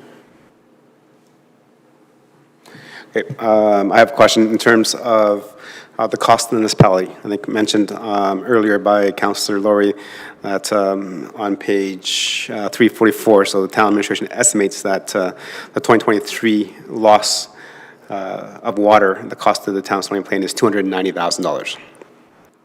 So that's the water loss. What's it costing the town for wastewater? Okay. We all know that wastewater is not measured, and wastewater is based on a percentage of water that we use. So if we are technically using more water than we actually have, we can't charge for it, then what percentage of that is additional wastewater charges for the municipality? Thank you, through your worship, to all of council. In addition to the water loss, the wastewater impact is approximately $200,000 for 2023. Thank you. So, members of council, that's why this is an issue that council needs to put a bigger lens on in terms of a lens that we can review and maybe accelerate the water replacement, the water meter replacement. I think it's, as mentioned in the presentation, it's 6 years. I think maybe we should accelerate it to a 3-year or maybe even 2-year, because if you add the loss of the water and the loss what we're paying for in wastewater, that is now close to $500,000 a year, which our municipality is paying through the rate model, which we're not seeing any benefit from. Okay. Any other questions for clear understanding? Councillor Hansard. Your worship, this is not a question. I realize a couple of my questions or comments this evening may seem like maybe I didn't read my package. I did. However, the public that views does not always take the time to read the entire package. Tonight's package is 408 pages. So unless they go in and read it, they won't know some of these numbers, and that's why I asked, or what the plan is for the meter replacement and so forth. So in their interest, I asked the question, and maybe I don't look like I'm as smart as I really am. Thank you. Definitely appreciate your questions, Councillor Hansard, and that's why I piggybacked on the times of meter replacement, because I think I had that down as well to maybe accelerate it, and that's why my questioning at the end was to calculate the full cost to the town of Stony Plain residents, not just the water loss cost. Thank you, Your Worship. You hit the nail on the head as to where I was trying to go. Okay. Any more questions for clear understanding on this? Okay. Definitely, administration, you heard some comments from council. Hopefully, when the presentation comes forward and the RFP is awarded, that we may maybe take a look at accelerating the replacement process to find where the water leaks are. Definitely, in terms of the way I view things, having a $500 loss on lost water and payments of over for wastewater is not acceptable. So hopefully, we get some good reports coming up later in this year and early in 2025. Okay, thank you for all the questions. And moving on to Councillor Laurie for the motion, please. Thank you, Your Worship. I'll move the Town Council accept the 2024 water loss update for information. Okay, members of council, we had some good questions and some answers. Any debate on the motion to accept for information? Go ahead, Councillor Meyer, go ahead. Well, thank you, Your Worship. Just in regards to accepting this report, I'm struck by the last comment there, and I think we've all made comment about the timeframe and accelerating this. So I'm curious, I'm not inclined to accept this report because it finishes with water loss will take time to figure out. I'm curious if I accept this evening, if all the debate and the questions regarding accelerating this has been received, and if administration has heard us loud and clear that this is a priority and needs to be addressed sooner than later. Okay. Thank you, Councillor Meyer, and that's a good question. So in terms of accelerating this process, that will come to the budget after they have gone to RFP for the meter system. So until we actually know those dollars and cents, we can't accelerate it until we actually know that and it comes back to as a budget item, because that will be included into the rate utility model where we would charge the water users and the wastewater users based on how fast we want to accelerate that. So in terms of right now, there's no motion that will make this go any faster than what it is going right now. Okay. Any other questions, comments, and debate on the motion to accept for information? See none, I'll call the question. All in favor? Okay, that's carried. Okay, moving on to 1, 2, 3, 4, 5. You know what? Let's take a 10-minute recess and then we'll come back to 9.3. Thank you.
Welcome back, members of council, ladies and gentlemen, administration.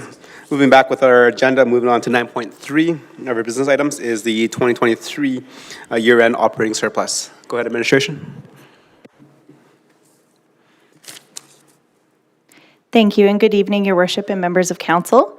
This evening, I will present to you the information as included in the agenda package regarding the 2023 unaudited year-end operating results. Basic operations represents a surplus from budget in the amount of $572,319 for the year ended 2023. It is important to note the data presented is unaudited at this time and has potential to change as the audit is finalized. Administration does not anticipate any major changes through the audit.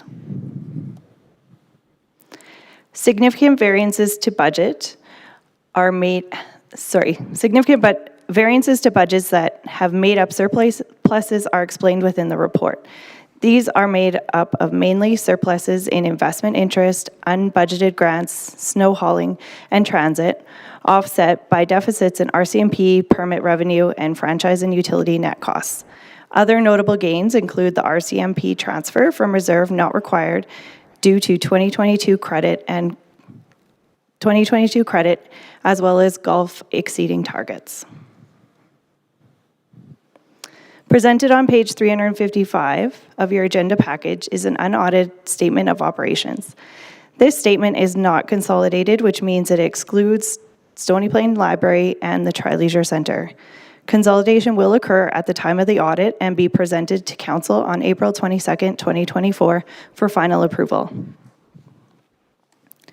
Utilities are self-sustaining and highlighted separately in the report. On page 356 of the package, utilities has been broken out to show the variance to budget. The variance to budget defines the difference in the budgeted reserve transfer and actual transfer to reserve on these items. In 2023, the water program realized a small overall shortage, while wastewater, storm, and waste management all experienced transfers to reserves greater than budget. It is recommended the surpluses realized for wastewater and storm be transferred to their respective capital reserves, and as per policy, the waste management surplus will be transferred to the utility rate stabilization reserve. The motions before council today closes off the year-end financial statements and allows the audit to be conducted and finalized. Administration's recommendation is the operating surplus be distributed to the tax levy stabilization reserve. Further discussion and analysis on utilization of the 2023 surplus may be outlined into the future presentations. Final audited financial statements and details will be presented on April 22nd with the auditor present. At this point, I would like to open it up for any questions that council may have.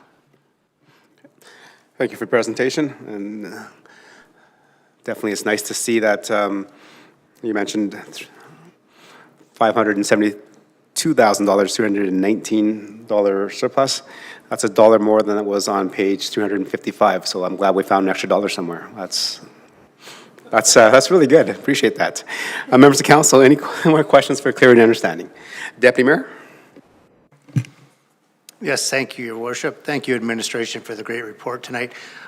Just on the first lead sheet, page 353, you make reference to wastewater surplus, stormwater surplus, waste management surplus. And on the final page, 357, budget financial impacts make reference to tax levy, wastewater reserve, and utility rate reserve. Is there a typo in there? I believe the 59,000 should be stormwater. I see that, Your Worship. That's correct. That would just be a typo. Thank you. Thank you. Appreciate that. Councillor Lori, please. Thank you, Your Worship. Starting on page 355, through you to administration, we see the fines and our fine revenue down again significantly, $221,000, or about, looks like about 40% short of plan.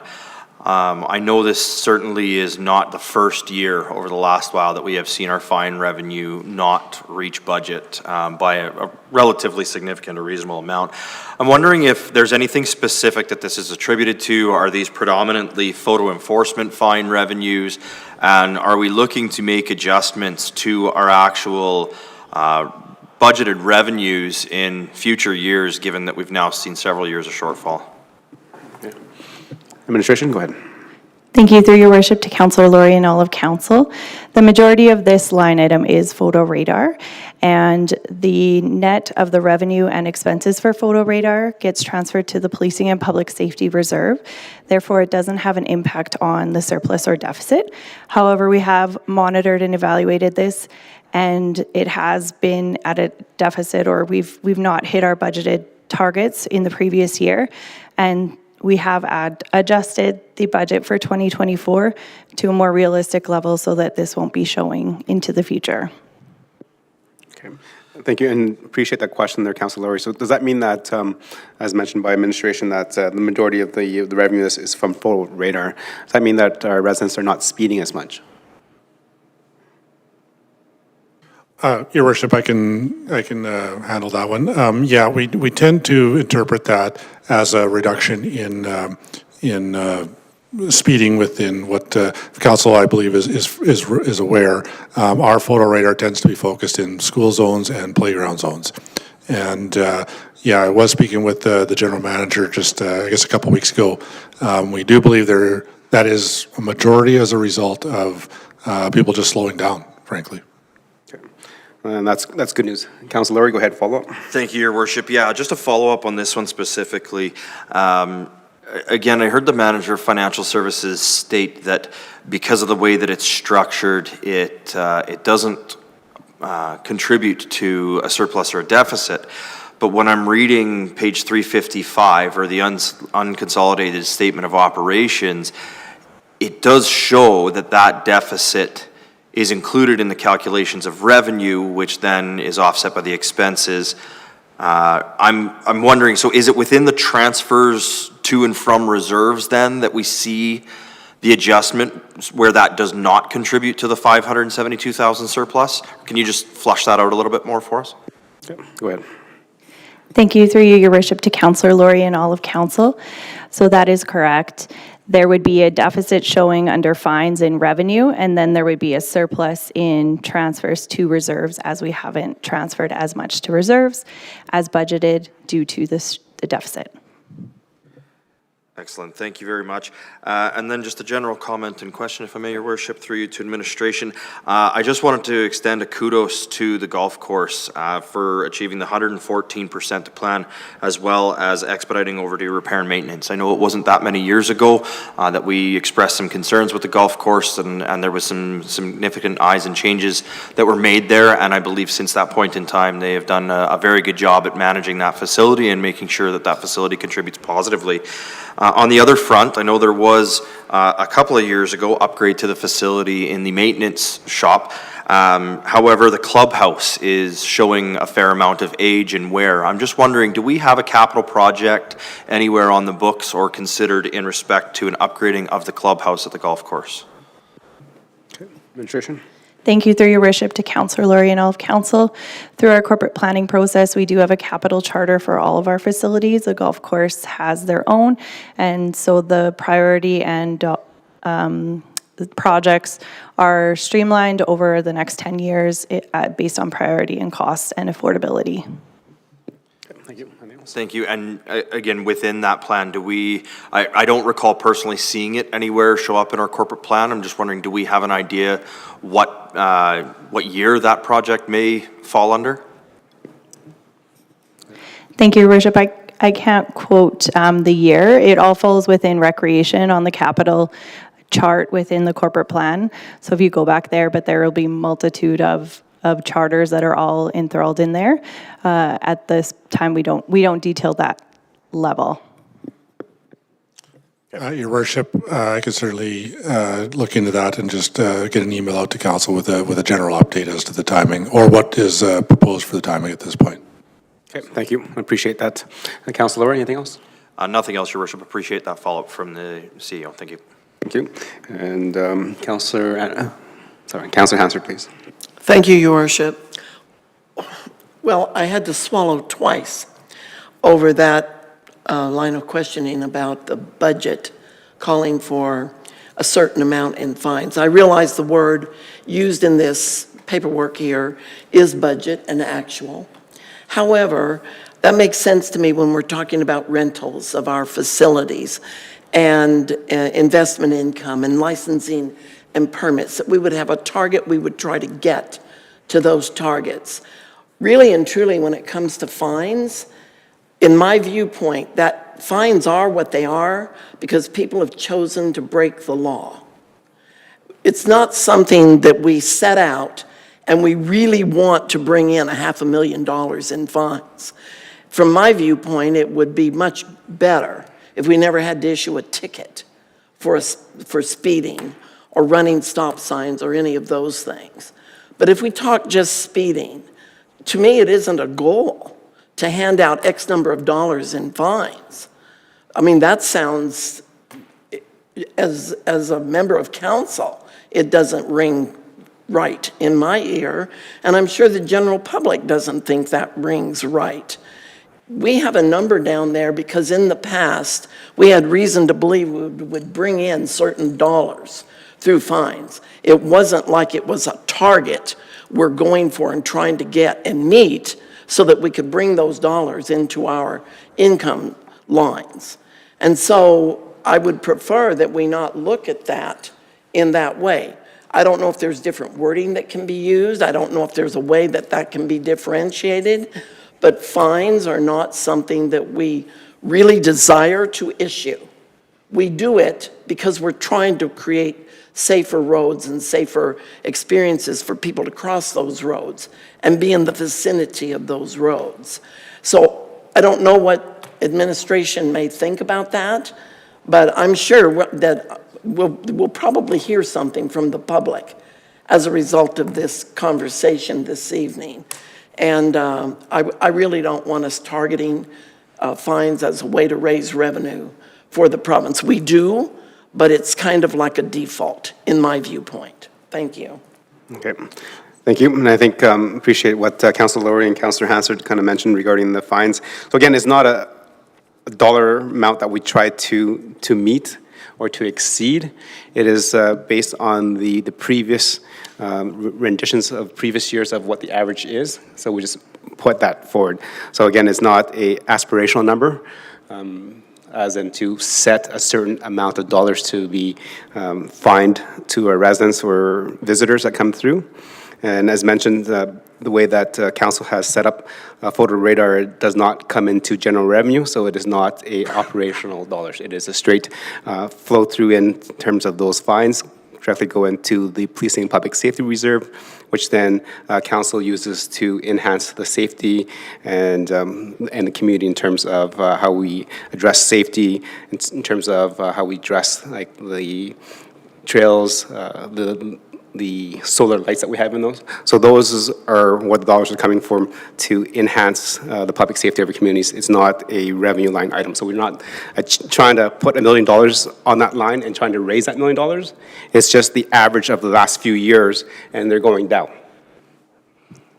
Thank you. Any other questions? Any follow-up to that, Your Worship? Okay, Councillor Hansard. Thank you very much for that explanation, and that seems much more palatable to this councillor.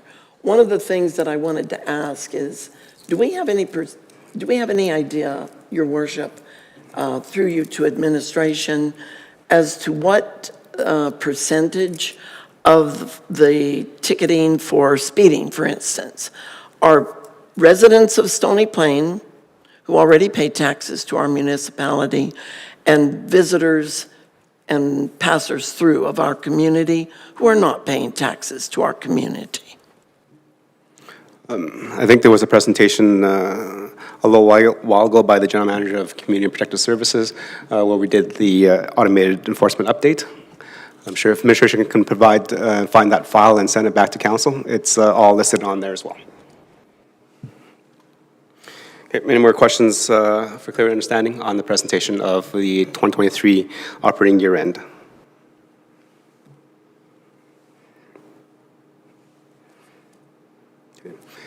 Seeing none, I don't have any more questions either, so we'll move on to Deputy Mayor for the motion, please. I think you just like to hear me talk, honestly. Well, you're the Deputy Mayor, and for the next couple meetings after this, you'll be chairing, so I'm just trying to get your vocal cords warmed up. Perfect, thank you. Yes, thank you, Your Worship. The Town Council approved the distribution of the 2023 operational surplus to the Tax Levy Stabilization Reserve. 2, approve the 2023 wastewater surplus of $11,339 to the Wastewater Capital Reserve. And 3, approve the 2023 storm surplus of $59,527 to the Storm Capital Reserve. And 4, approve the 2023 waste management surplus of $90,694 to the Utility Rate Stabilization Reserve. Thank you, Deputy Mayor. Members of Council, any questions, comments, and debate on the motion on the floor? Councilor Lowry, go ahead. Thank you, Your Worship. Through you to administration, given that this report is unaudited and these numbers are unaudited, is there a reason why we're seeing this motion tonight rather than after we receive our audited financial statements? I can hazard a guess, but administration can probably do it better. Thank you, Your Worship, to Councillor Lowry and all of Council. These motions are required to be able to complete our audit, so we can complete the transfers and they can complete our financial statements and then bring the final version. Otherwise, there could be changes after the final version. Excellent. Thank you very much. Thank you. And for those that are in gallery and those that are watching, Council approves a zero budget, so not a surplus or deficit. And when we do have that at the end of the year, we have to direct administration where it goes, because that is our role. And without us doing that, they cannot complete the fiscal year end. Okay. Any other questions, comments, debate on the motion? No. Wait. Sorry, I do have one question. Sorry, my fault. I had listed there, but I did not ask that question. In terms of the waste management surplus, I believe from previous conversations with administration and the presentations, usually that waste management is a flow-through service. So we contract provider to do that based on the number of units we have, et cetera. How do we get to a large surplus? Did we have more housing units than we projected, or did we collect less garbage, I guess? I don't know how that works. I can speak to that a bit. I believe the manager of finance is looking at some numbers or pulling some paper. But yeah, Your Worship, you're referencing the contract cost for the call what you want, tipping fees, or our contractor, GFL, I think is the name on the truck. That's certainly a big part of our waste costs, but it's certainly not the only one. We have some of our own staffing costs and say, miscellaneous advertising and so on and so forth. And so it's what you said, that is a big part of it, the tipping fees or the contract costs, but it's not the only part. I'll stop there and the manager can take it. Yeah, thank you. Thank you, Town Manager. Through you, Your Worship, to all of Council. The surplus in waste management was contributed to revenue exceeding budget through to some growth, as well as a combination of savings with staff costing and other miscellaneous items like advertising, et cetera. So that will be reviewed through the corporate planning process to ensure that our trends are matching necessary. Okay, thank you, and I appreciate that, and I appreciate that comment where the manager said that we had more growth than that we projected in terms of the little bit of the extra revenue. Okay, thank you. That was my question. Okay, any more questions for clarity and understanding? Okay, I'll call the question. All in favor? And that is carried. All right, moving on to number 9.4. Is the strategic plan for 2024-27. Go ahead, administration.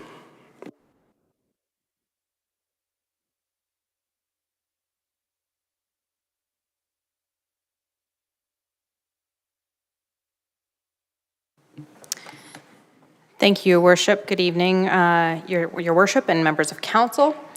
Provided for your review and consideration is the revised strategic plan for 2024-2027. This plan builds on the established direction Council provided in 2022 with updates based on your annual review which occurred in January. A copy of the strategic plan has been included in the package, beginning on page 366.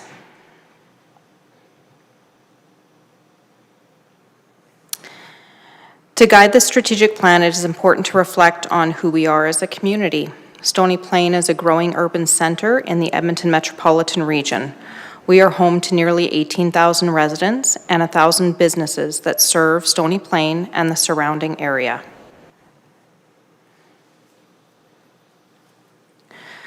We use the strategic plan as a roadmap to provide focus on our commitments to the community and the important actions we will take to move Stony Plain forward towards our long-term vision.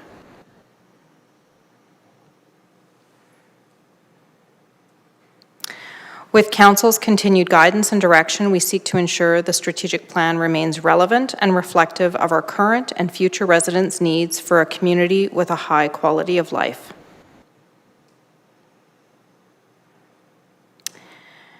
Before I move into the details of the plan, I would like to provide some context around the overarching theme of guiding community growth.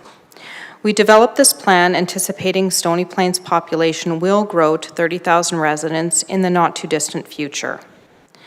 Determining what we will need to do in order to provide the services, programs, and decisions that will ensure Stony Plain successfully reaches this milestone as a stronger and more vibrant community. Reflecting on where the strategic plan resides in our hierarchy of guiding documents, it draws from the long-term community vision and values outlined in Stony Plain's Municipal Development Plan. Following its approval by Council, administration will utilize the strategic plan to prepare priority projects and adjustments to operations, which will be presented to Council in the form of the corporate plan in November. The corporate plan provides the funding and resource allocation for projects, programs, and services delivered to our residents and businesses, as well as addressing the key actions outlined in the strategic plan. Within the revised plan presented this evening, there are 5 strategic pillars that capture the framing of values and goals. They tell the story of who we are and where we want to go, providing a structure to direct planning and decision-making. Each pillar is equally important, and together they provide the path forward. The first strategic pillar I will speak to is governance and partners. This strategic pillar signals that community development requires input and contribution from many different constituents. Open and inclusive discussion enables cohesive representation and leadership. Good governance is critical to meeting our residents' needs. Within this strategic pillar, we continue to identify key actions that pursue partnerships and advocacy to advance the noted key actions, including the redevelopment of Old Town South, as well as opportunities to strengthen partnerships with the tri-municipal region, First Nations, Inuit, and Métis neighbors. Additionally, the governance and partners strategic pillar guides our town organization for effective and efficient service delivery, a productive and safe employee culture. The third commitment under the governance and partners strategic pillar identifies key actions associated with utilizing meaningful engagement with residents and stakeholders to ensure integrated decision-making. Moving to our second strategic pillar of community development, we commit to continuing to celebrate and enhance our community culture, spirit, and provide safe environment for all, fostering a sense of belonging and inclusion. The key actions that have been identified to support this commitment include celebrating and promoting local art, history, and culture. We continue to ensure the safety of our community, specifically regarding the CN rail line, pedestrian corridors, and service levels that monitor, enforce public safety to meet the community's needs.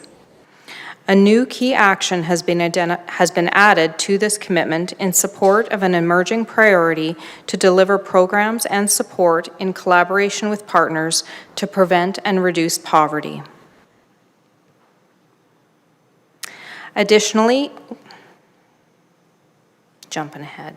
Additionally, we will continue to bolster volunteerism, neighborhood development and community leadership, support diversity, inclusion, and immigration through the Together We Shine initiative, develop innovative and diverse housing options. Another new key action that has been added to this commitment in support of an emerging priority is the involvement of youth and future generations as value-added members of our community in opportunities for programs and services. Our third strategic pillar is supportive infrastructure, and it ensures thoughtful use of resources and effort are allocated to maximizing our community assets and planning for future amenities that are needed. Our commitment to this priority will continue to strengthen community connectivity with diverse modes of transportation and investment in municipal facilities.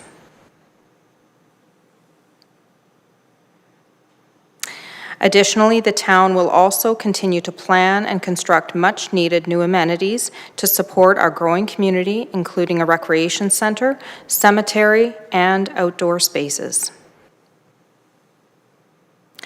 Shifting to the strategic pillar of economic opportunity, the town is committed to actions that support our current business community and attract new business. We will continue to focus on key actions that will provide local job opportunities and a prosperous business climate guided by our economic development strategy, targeting commercial areas of our downtown, North Business Park, and highway corridors with a collaborative regional emphasis. Our final strategic pillar of environmental responsibility outlines our commitment to protecting the environment for our residents today and in the future. The key actions identified to support this commitment include pursuing opportunities to enhance our waste and recycling facilities, leverage funding and partnerships at regional, provincial, and federal levels, advancing recommendations from our environmental and urban agricultural master plans, and building community support for environmental initiatives through public education and communications campaigns. In closing, following your approval, the plan will be shared with the community and key stakeholders. Administration will continue to monitor and report on the status of the strategic plan with quarterly updates to Council. I wish to thank you this evening and would be pleased to answer any questions that Council may have. Okay. Thank you for the presentation, and thank you for summarizing some of the conversations and bringing it to a presentable stage for ourselves as council and to our community. Members of council, any questions for clarity and understanding?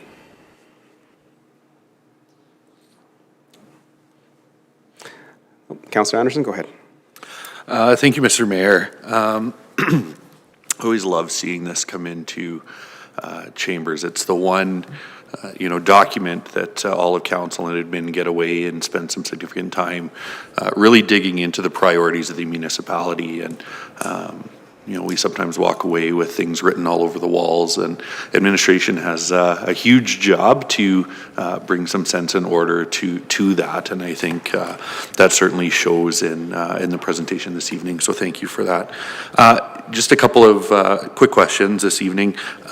Certainly this is an important document for council and all of our municipality, but also for the residents of our community. And so looking for administration to comment on some of the steps we'll be taking in the coming days and weeks to inform our residents about what is included in our strategic plan. Go ahead, Administration. Thank you. Thank you, Your Worship, through to Councillor Anderson and all of Council. So we do develop and implement a communications campaign plan for our strategic plan. So we build off of the work that we've done with our previous strategic plans that we have updated and implemented. We certainly utilize our online platforms to share that more broadly with the public, providing the information through our social media pages, and we do sort of plan those out over the course of the year so that it is a topical subject matter that pops up occasionally. More specifically, we certainly prepare information and hard copy materials and key messages to equip our ambassadors, such as yourselves, as well as our leadership team, to speak to the subject matter within those documents at any point in time when we have face-to-face opportunities with stakeholders in our community, as well as perhaps folks that are beyond our borders, which are sometimes our critical audiences for these types of documents. We do have opportunities to engage through our community stakeholders at various board meetings and community events that are upcoming, where we try to target opportunities to speak to, some of the folks that are our champions more broadly within the community, as well as speaking to those outside of as well. So folks like, the library board or the Pioneer Museum, or folks like that we engage with, who can carry and maybe align with some of the opportunities that are within the strategic plan. Additionally, we speak to these documents with our regional partners, our neighboring municipalities. Certainly yourselves, the mayor, are a critical component of that conduit of communication, as well as our provincial and federal representatives hear from us about the subject matter that's within that document, and we use that to reference and signal some of the priorities and the important issues that we want to raise with folks that perhaps we can leverage some support from, either in dollar amounts or some other form or function. So hopefully that gives some clarity to how we use this document and the messaging within throughout the course of the year that we're working within. Yeah, thank you so much for the explanation there. And certainly many stakeholders have a role in the development of our strategic plan, but also in the implementation of that moving forward. So I appreciate, the information there. If I may, Mr. Mayor, one of the things that administration has done that I found helpful over the last couple of years is provide either some sort of a postcard or, QR code to stick on the back of a business card that you provided to council to be able to distribute to residents within the municipality or through boards, commissions, whatever it is that we might be engaged in on our day-to-day. And, I don't know what specifically to ask for in that regard, but maybe just a comment that, certainly I have found those tools helpful that have been provided by administration. I am just going to quickly look with you at page 36 and 37, if we can. One of the things, I'll start 376, 377, not 36, 37, I apologize. Two sort of concepts here. One, looking at how sort of all of our overarching plans come together on page 377 with some explanations there, and a really great graphic, I think, that very succinctly outlines how our reports and our corporate planning and strategic planning integrate together. When we scroll back to 376 and we look at our strategic pillars, quite text heavy. And I just wonder if that's an area that we could come up with a graphic of some sort that succinctly identifies the priorities of the municipality, but puts it in a way that is easily digestible and quickly digestible. And then people that maybe are looking for more information can use a QR code or otherwise to access some more detailed information there. So just a couple of thoughts in helping us get awareness out to the community around our strategic planning. Your Worship, through to Councillor Anderson and all of Council. Certainly, we try to customize some of the messaging for the target audience, and certainly some audiences require more information. Others require more just a high-level understanding of where we're going and what we're doing as an organization, as a community. And so, I think if there are opportunities where we need to emphasize or clarify some of the components of our strategic plan, I would say that we're very fortunate that we do a lot of this work internally with our administrative team, and we can make some adjustments in terms of what might be needed for which particular target audience that is looking to understand the strategic plan and where they fit into the work that we're doing here. So we try to be a little bit nimble around that, and certainly open to hearing council's perspective on what you might need to equip you with folks that you're engaging with that could help them. And additionally, I would say we do prepare some hard copy materials that you can take out with you into the field and into the conversations that you have that are relatively light and can draw people back to the depths of the document online, so that we're not packing around anything that's too extensive, and provides quick and easy access to it. So hopefully that's helpful, but we're more than willing to try to identify where we can make some adjustments to what the messaging needs are for the audience that might be required. Thank you. Any more questions for clarity and understanding from members of council? Nope. So thank you very much. And then echo what Councilor Anderson said. This is one of the best documents that I look forward to each and every year, because it kind of prioritizes the next short term, next 3-year vision of council and where our community is going. And 100% would agree in terms of looking on page 377 is our different plans that we have and the timeframes that they're earmarked for. A lot of people realize that we talk about the municipal development plan, but they don't realize what the time frame is. That's aspirational. That's where we want to be in approximately 30 years. Right? When we hear things about talking about we want to be this, or we want to have this for communities, or we want to be 30,000 people, it's not happening tomorrow. Right? It is part of the overall municipal development plan, which we will see us getting there within the next 15, 25, 30 years, and even further. Right? But we need to lay the foundations and groundworks so that our residents know where we're going. So when somebody moves in here, easily share the strategic plan, share the updates, share the corporate plan, share the strategic plan, share the municipal development plan, so that there is kind of a common understanding where our community is, so that when we grow as a community, we grow together, because there is that common understanding. And definitely appreciate that being laid out there for ourselves as council and for our residents as well. Okay, I see no more questions, no more hands up. We'll go to Councillor Anderson for the motion, please. Thank you, Mr. Mayor. I'll move that Town Council approve the strategic plan for 2024 through 2027 as presented this evening. Yep, thank you, Councillor Anderson. Members of council, any questions, comments, and debate on the motion to accept and approve as presented? See none, I'll call the question in favor. That is carried.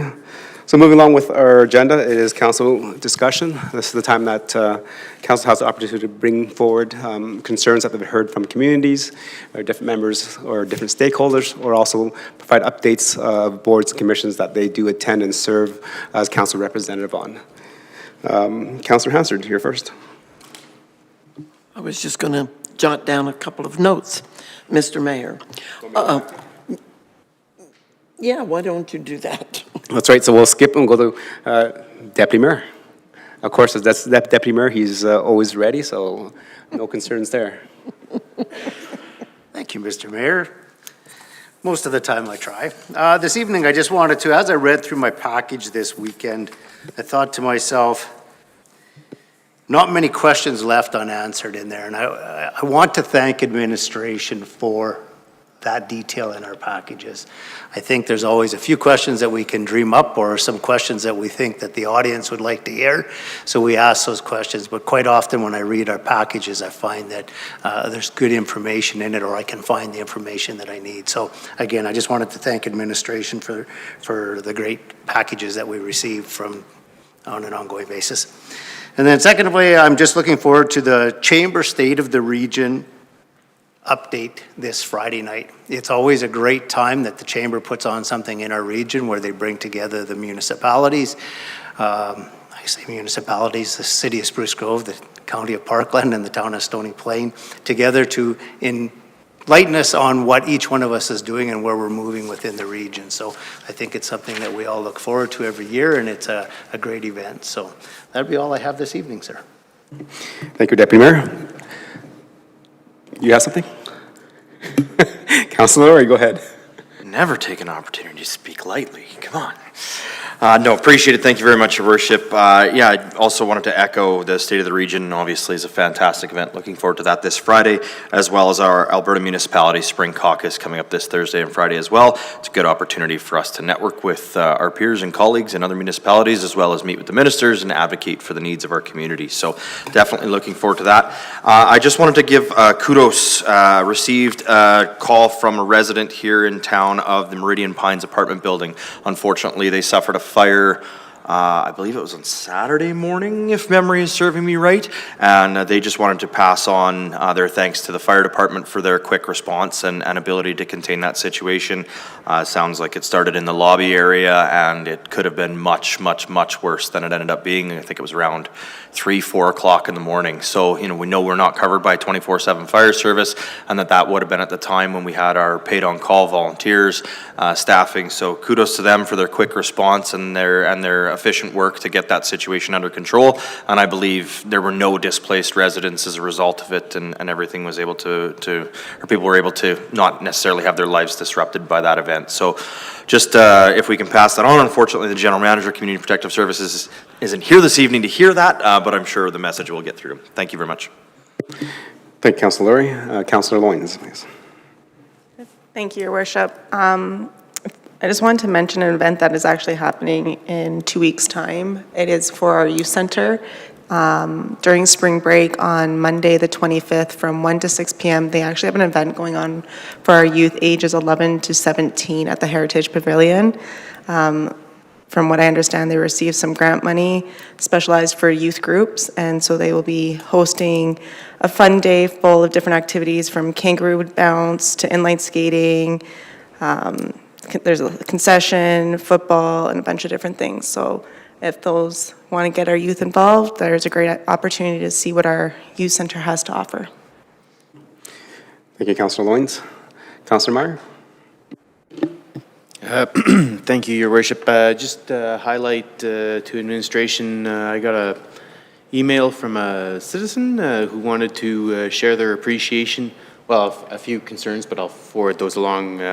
But before they wanted to make their concerns known, they wanted to pass along what a great job we do maintaining the sidewalks and the roads in this community, and how much they are superior to our neighbors in the region. So kudos to you, administrations. Okay, thank you, Councilor Meyer. Councilor Anderson.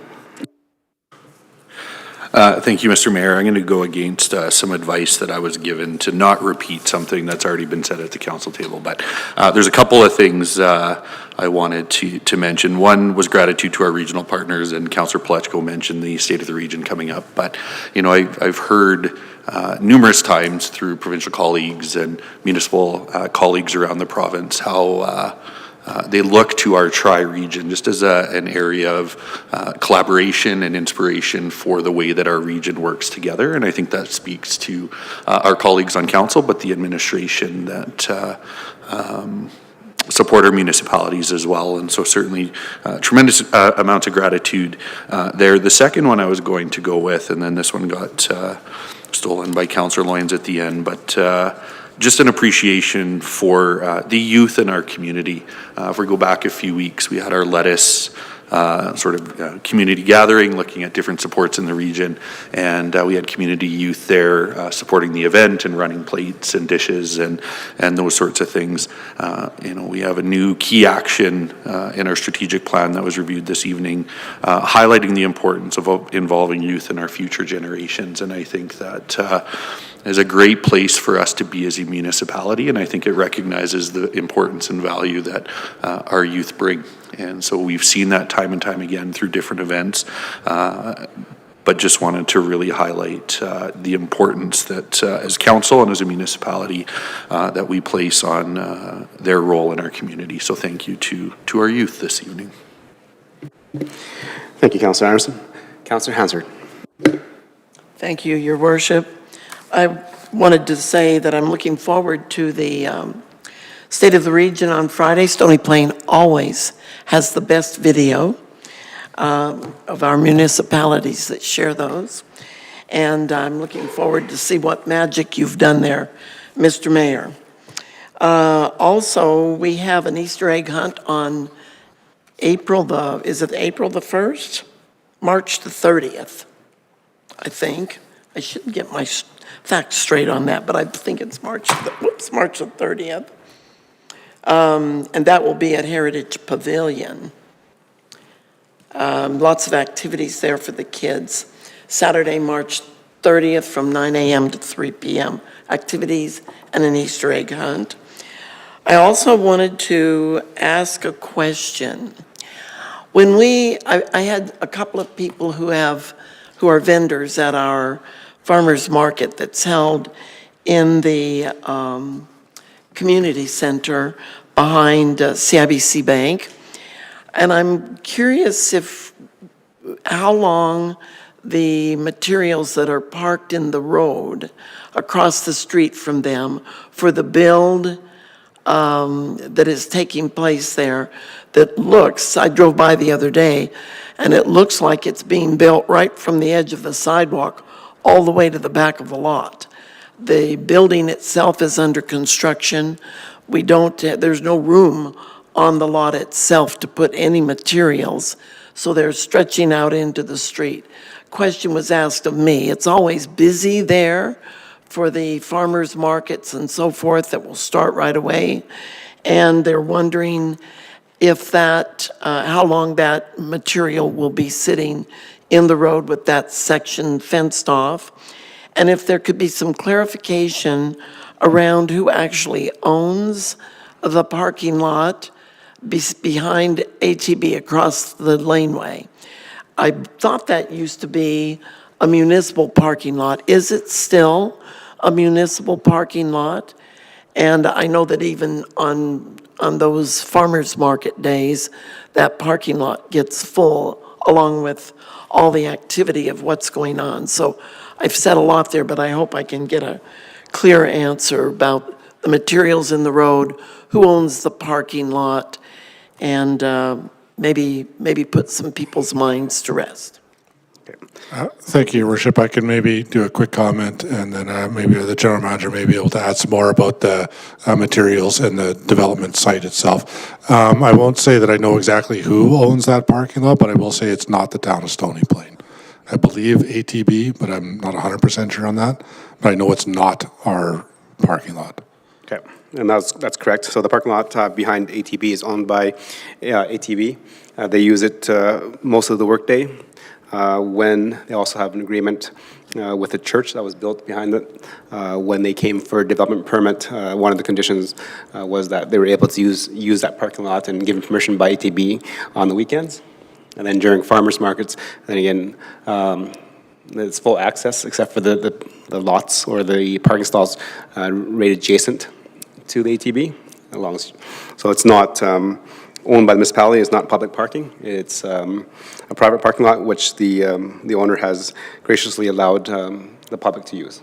Okay, so Mr. Mayor, if that is a public parking lot, I know that for some of that build that's happening on that street where the materials are out in the street, they were also using that parking lot to assemble some of the flooring pieces or wall pieces there. So that's strictly in the purview of HEB and the church, if they're co-owners, to allow that to happen, even if it affects parking on the streets? That is correct. And also, if you drive a little bit further, in terms of the parking lot on the northwest corner of the senior center, is also a private, which is not owned by the town of Stony Plain, but they also have an agreement with the developer as laid down yard for certain things as well. So, and very similar to the parking lot behind the CIBC, so just talking about that, is also privately owned by CIBC, but they also allow people to park there during church hours, during the farmers market. So it's a collaboration between all the business owners to make sure that it works in that area.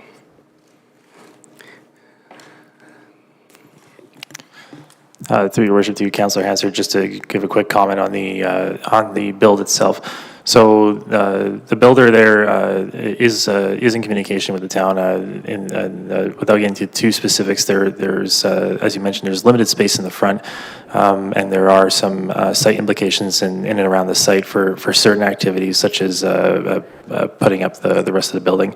He is discussing with the town on how to do this properly in terms of using the available space available to him. I can't really comment on exactly what's being asked there, but we're working with that developer to minimize any issues, including any materials going into the road, so they're fitting the town's expectations.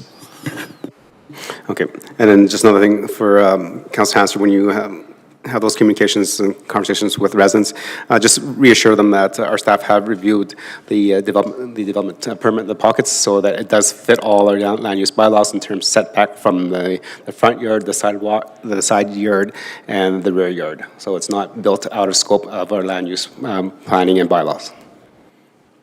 Okay. I think that was all, Councilor Hanser. Okay. Okay.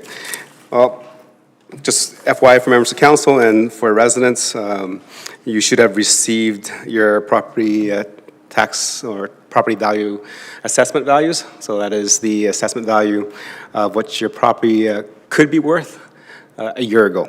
And that might be a little bit different than what we're kind of used to in terms of the Municipal Government Act. There needs to be a 1 year of data.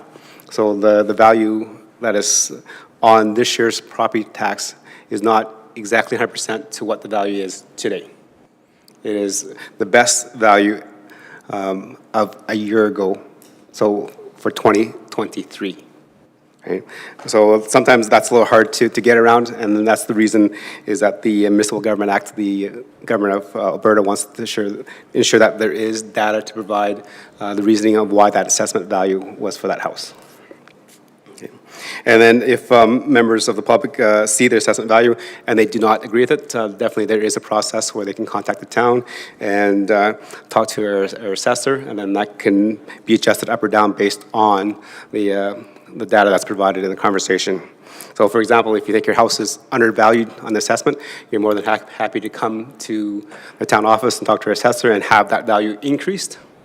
And if you feel that the value is overstated, you also have the same opportunity to come and present the reasons why and have that decrease if it's warranted. Okay. And then for myself and to many of members of council as well, that taxes have to be paid by June 30th of this year.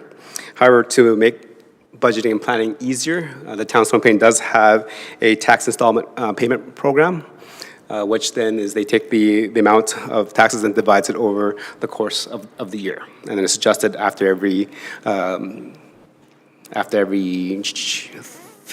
spring adjustment. So that's, what is that, April, where the tax rate is set and then it's kind of recalculated. So if you're want to budget a little bit better, definitely consider looking at the tax installment payment plan. Yeah. And that's all I have, ladies and gentlemen.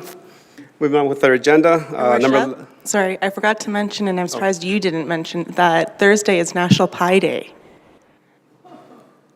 Because it's 3.14. And what are the repeating numbers? 15926. We have a teacher that can do it for us. Thank you. Yes, so 3.14 is Pi Day. Tell you, to help me remember, if everybody on 3.14 bring me a piece of pie, that might help me remember. So I appreciate that, Councilor Loyens, and I prefer lemon meringue. I can make you a lemon meringue pie, Your Worship. Thank you. Okay, well, on their agenda, number 11, there is no closed meeting today, so we'll move on to number 12, which is adjournment. So on behalf of council, thank you, administration, for providing the report and the agenda package. Definitely a lot of work has gone into that, and members of council for reading it and bringing your questions and comments to the council table so that we can address those concerns that we have in terms of how we want to see our community grow and bring those to the highlight of the council tables and then pass those direction to administration so we can build the best community that we can. With that, we're adjourned. Thank you.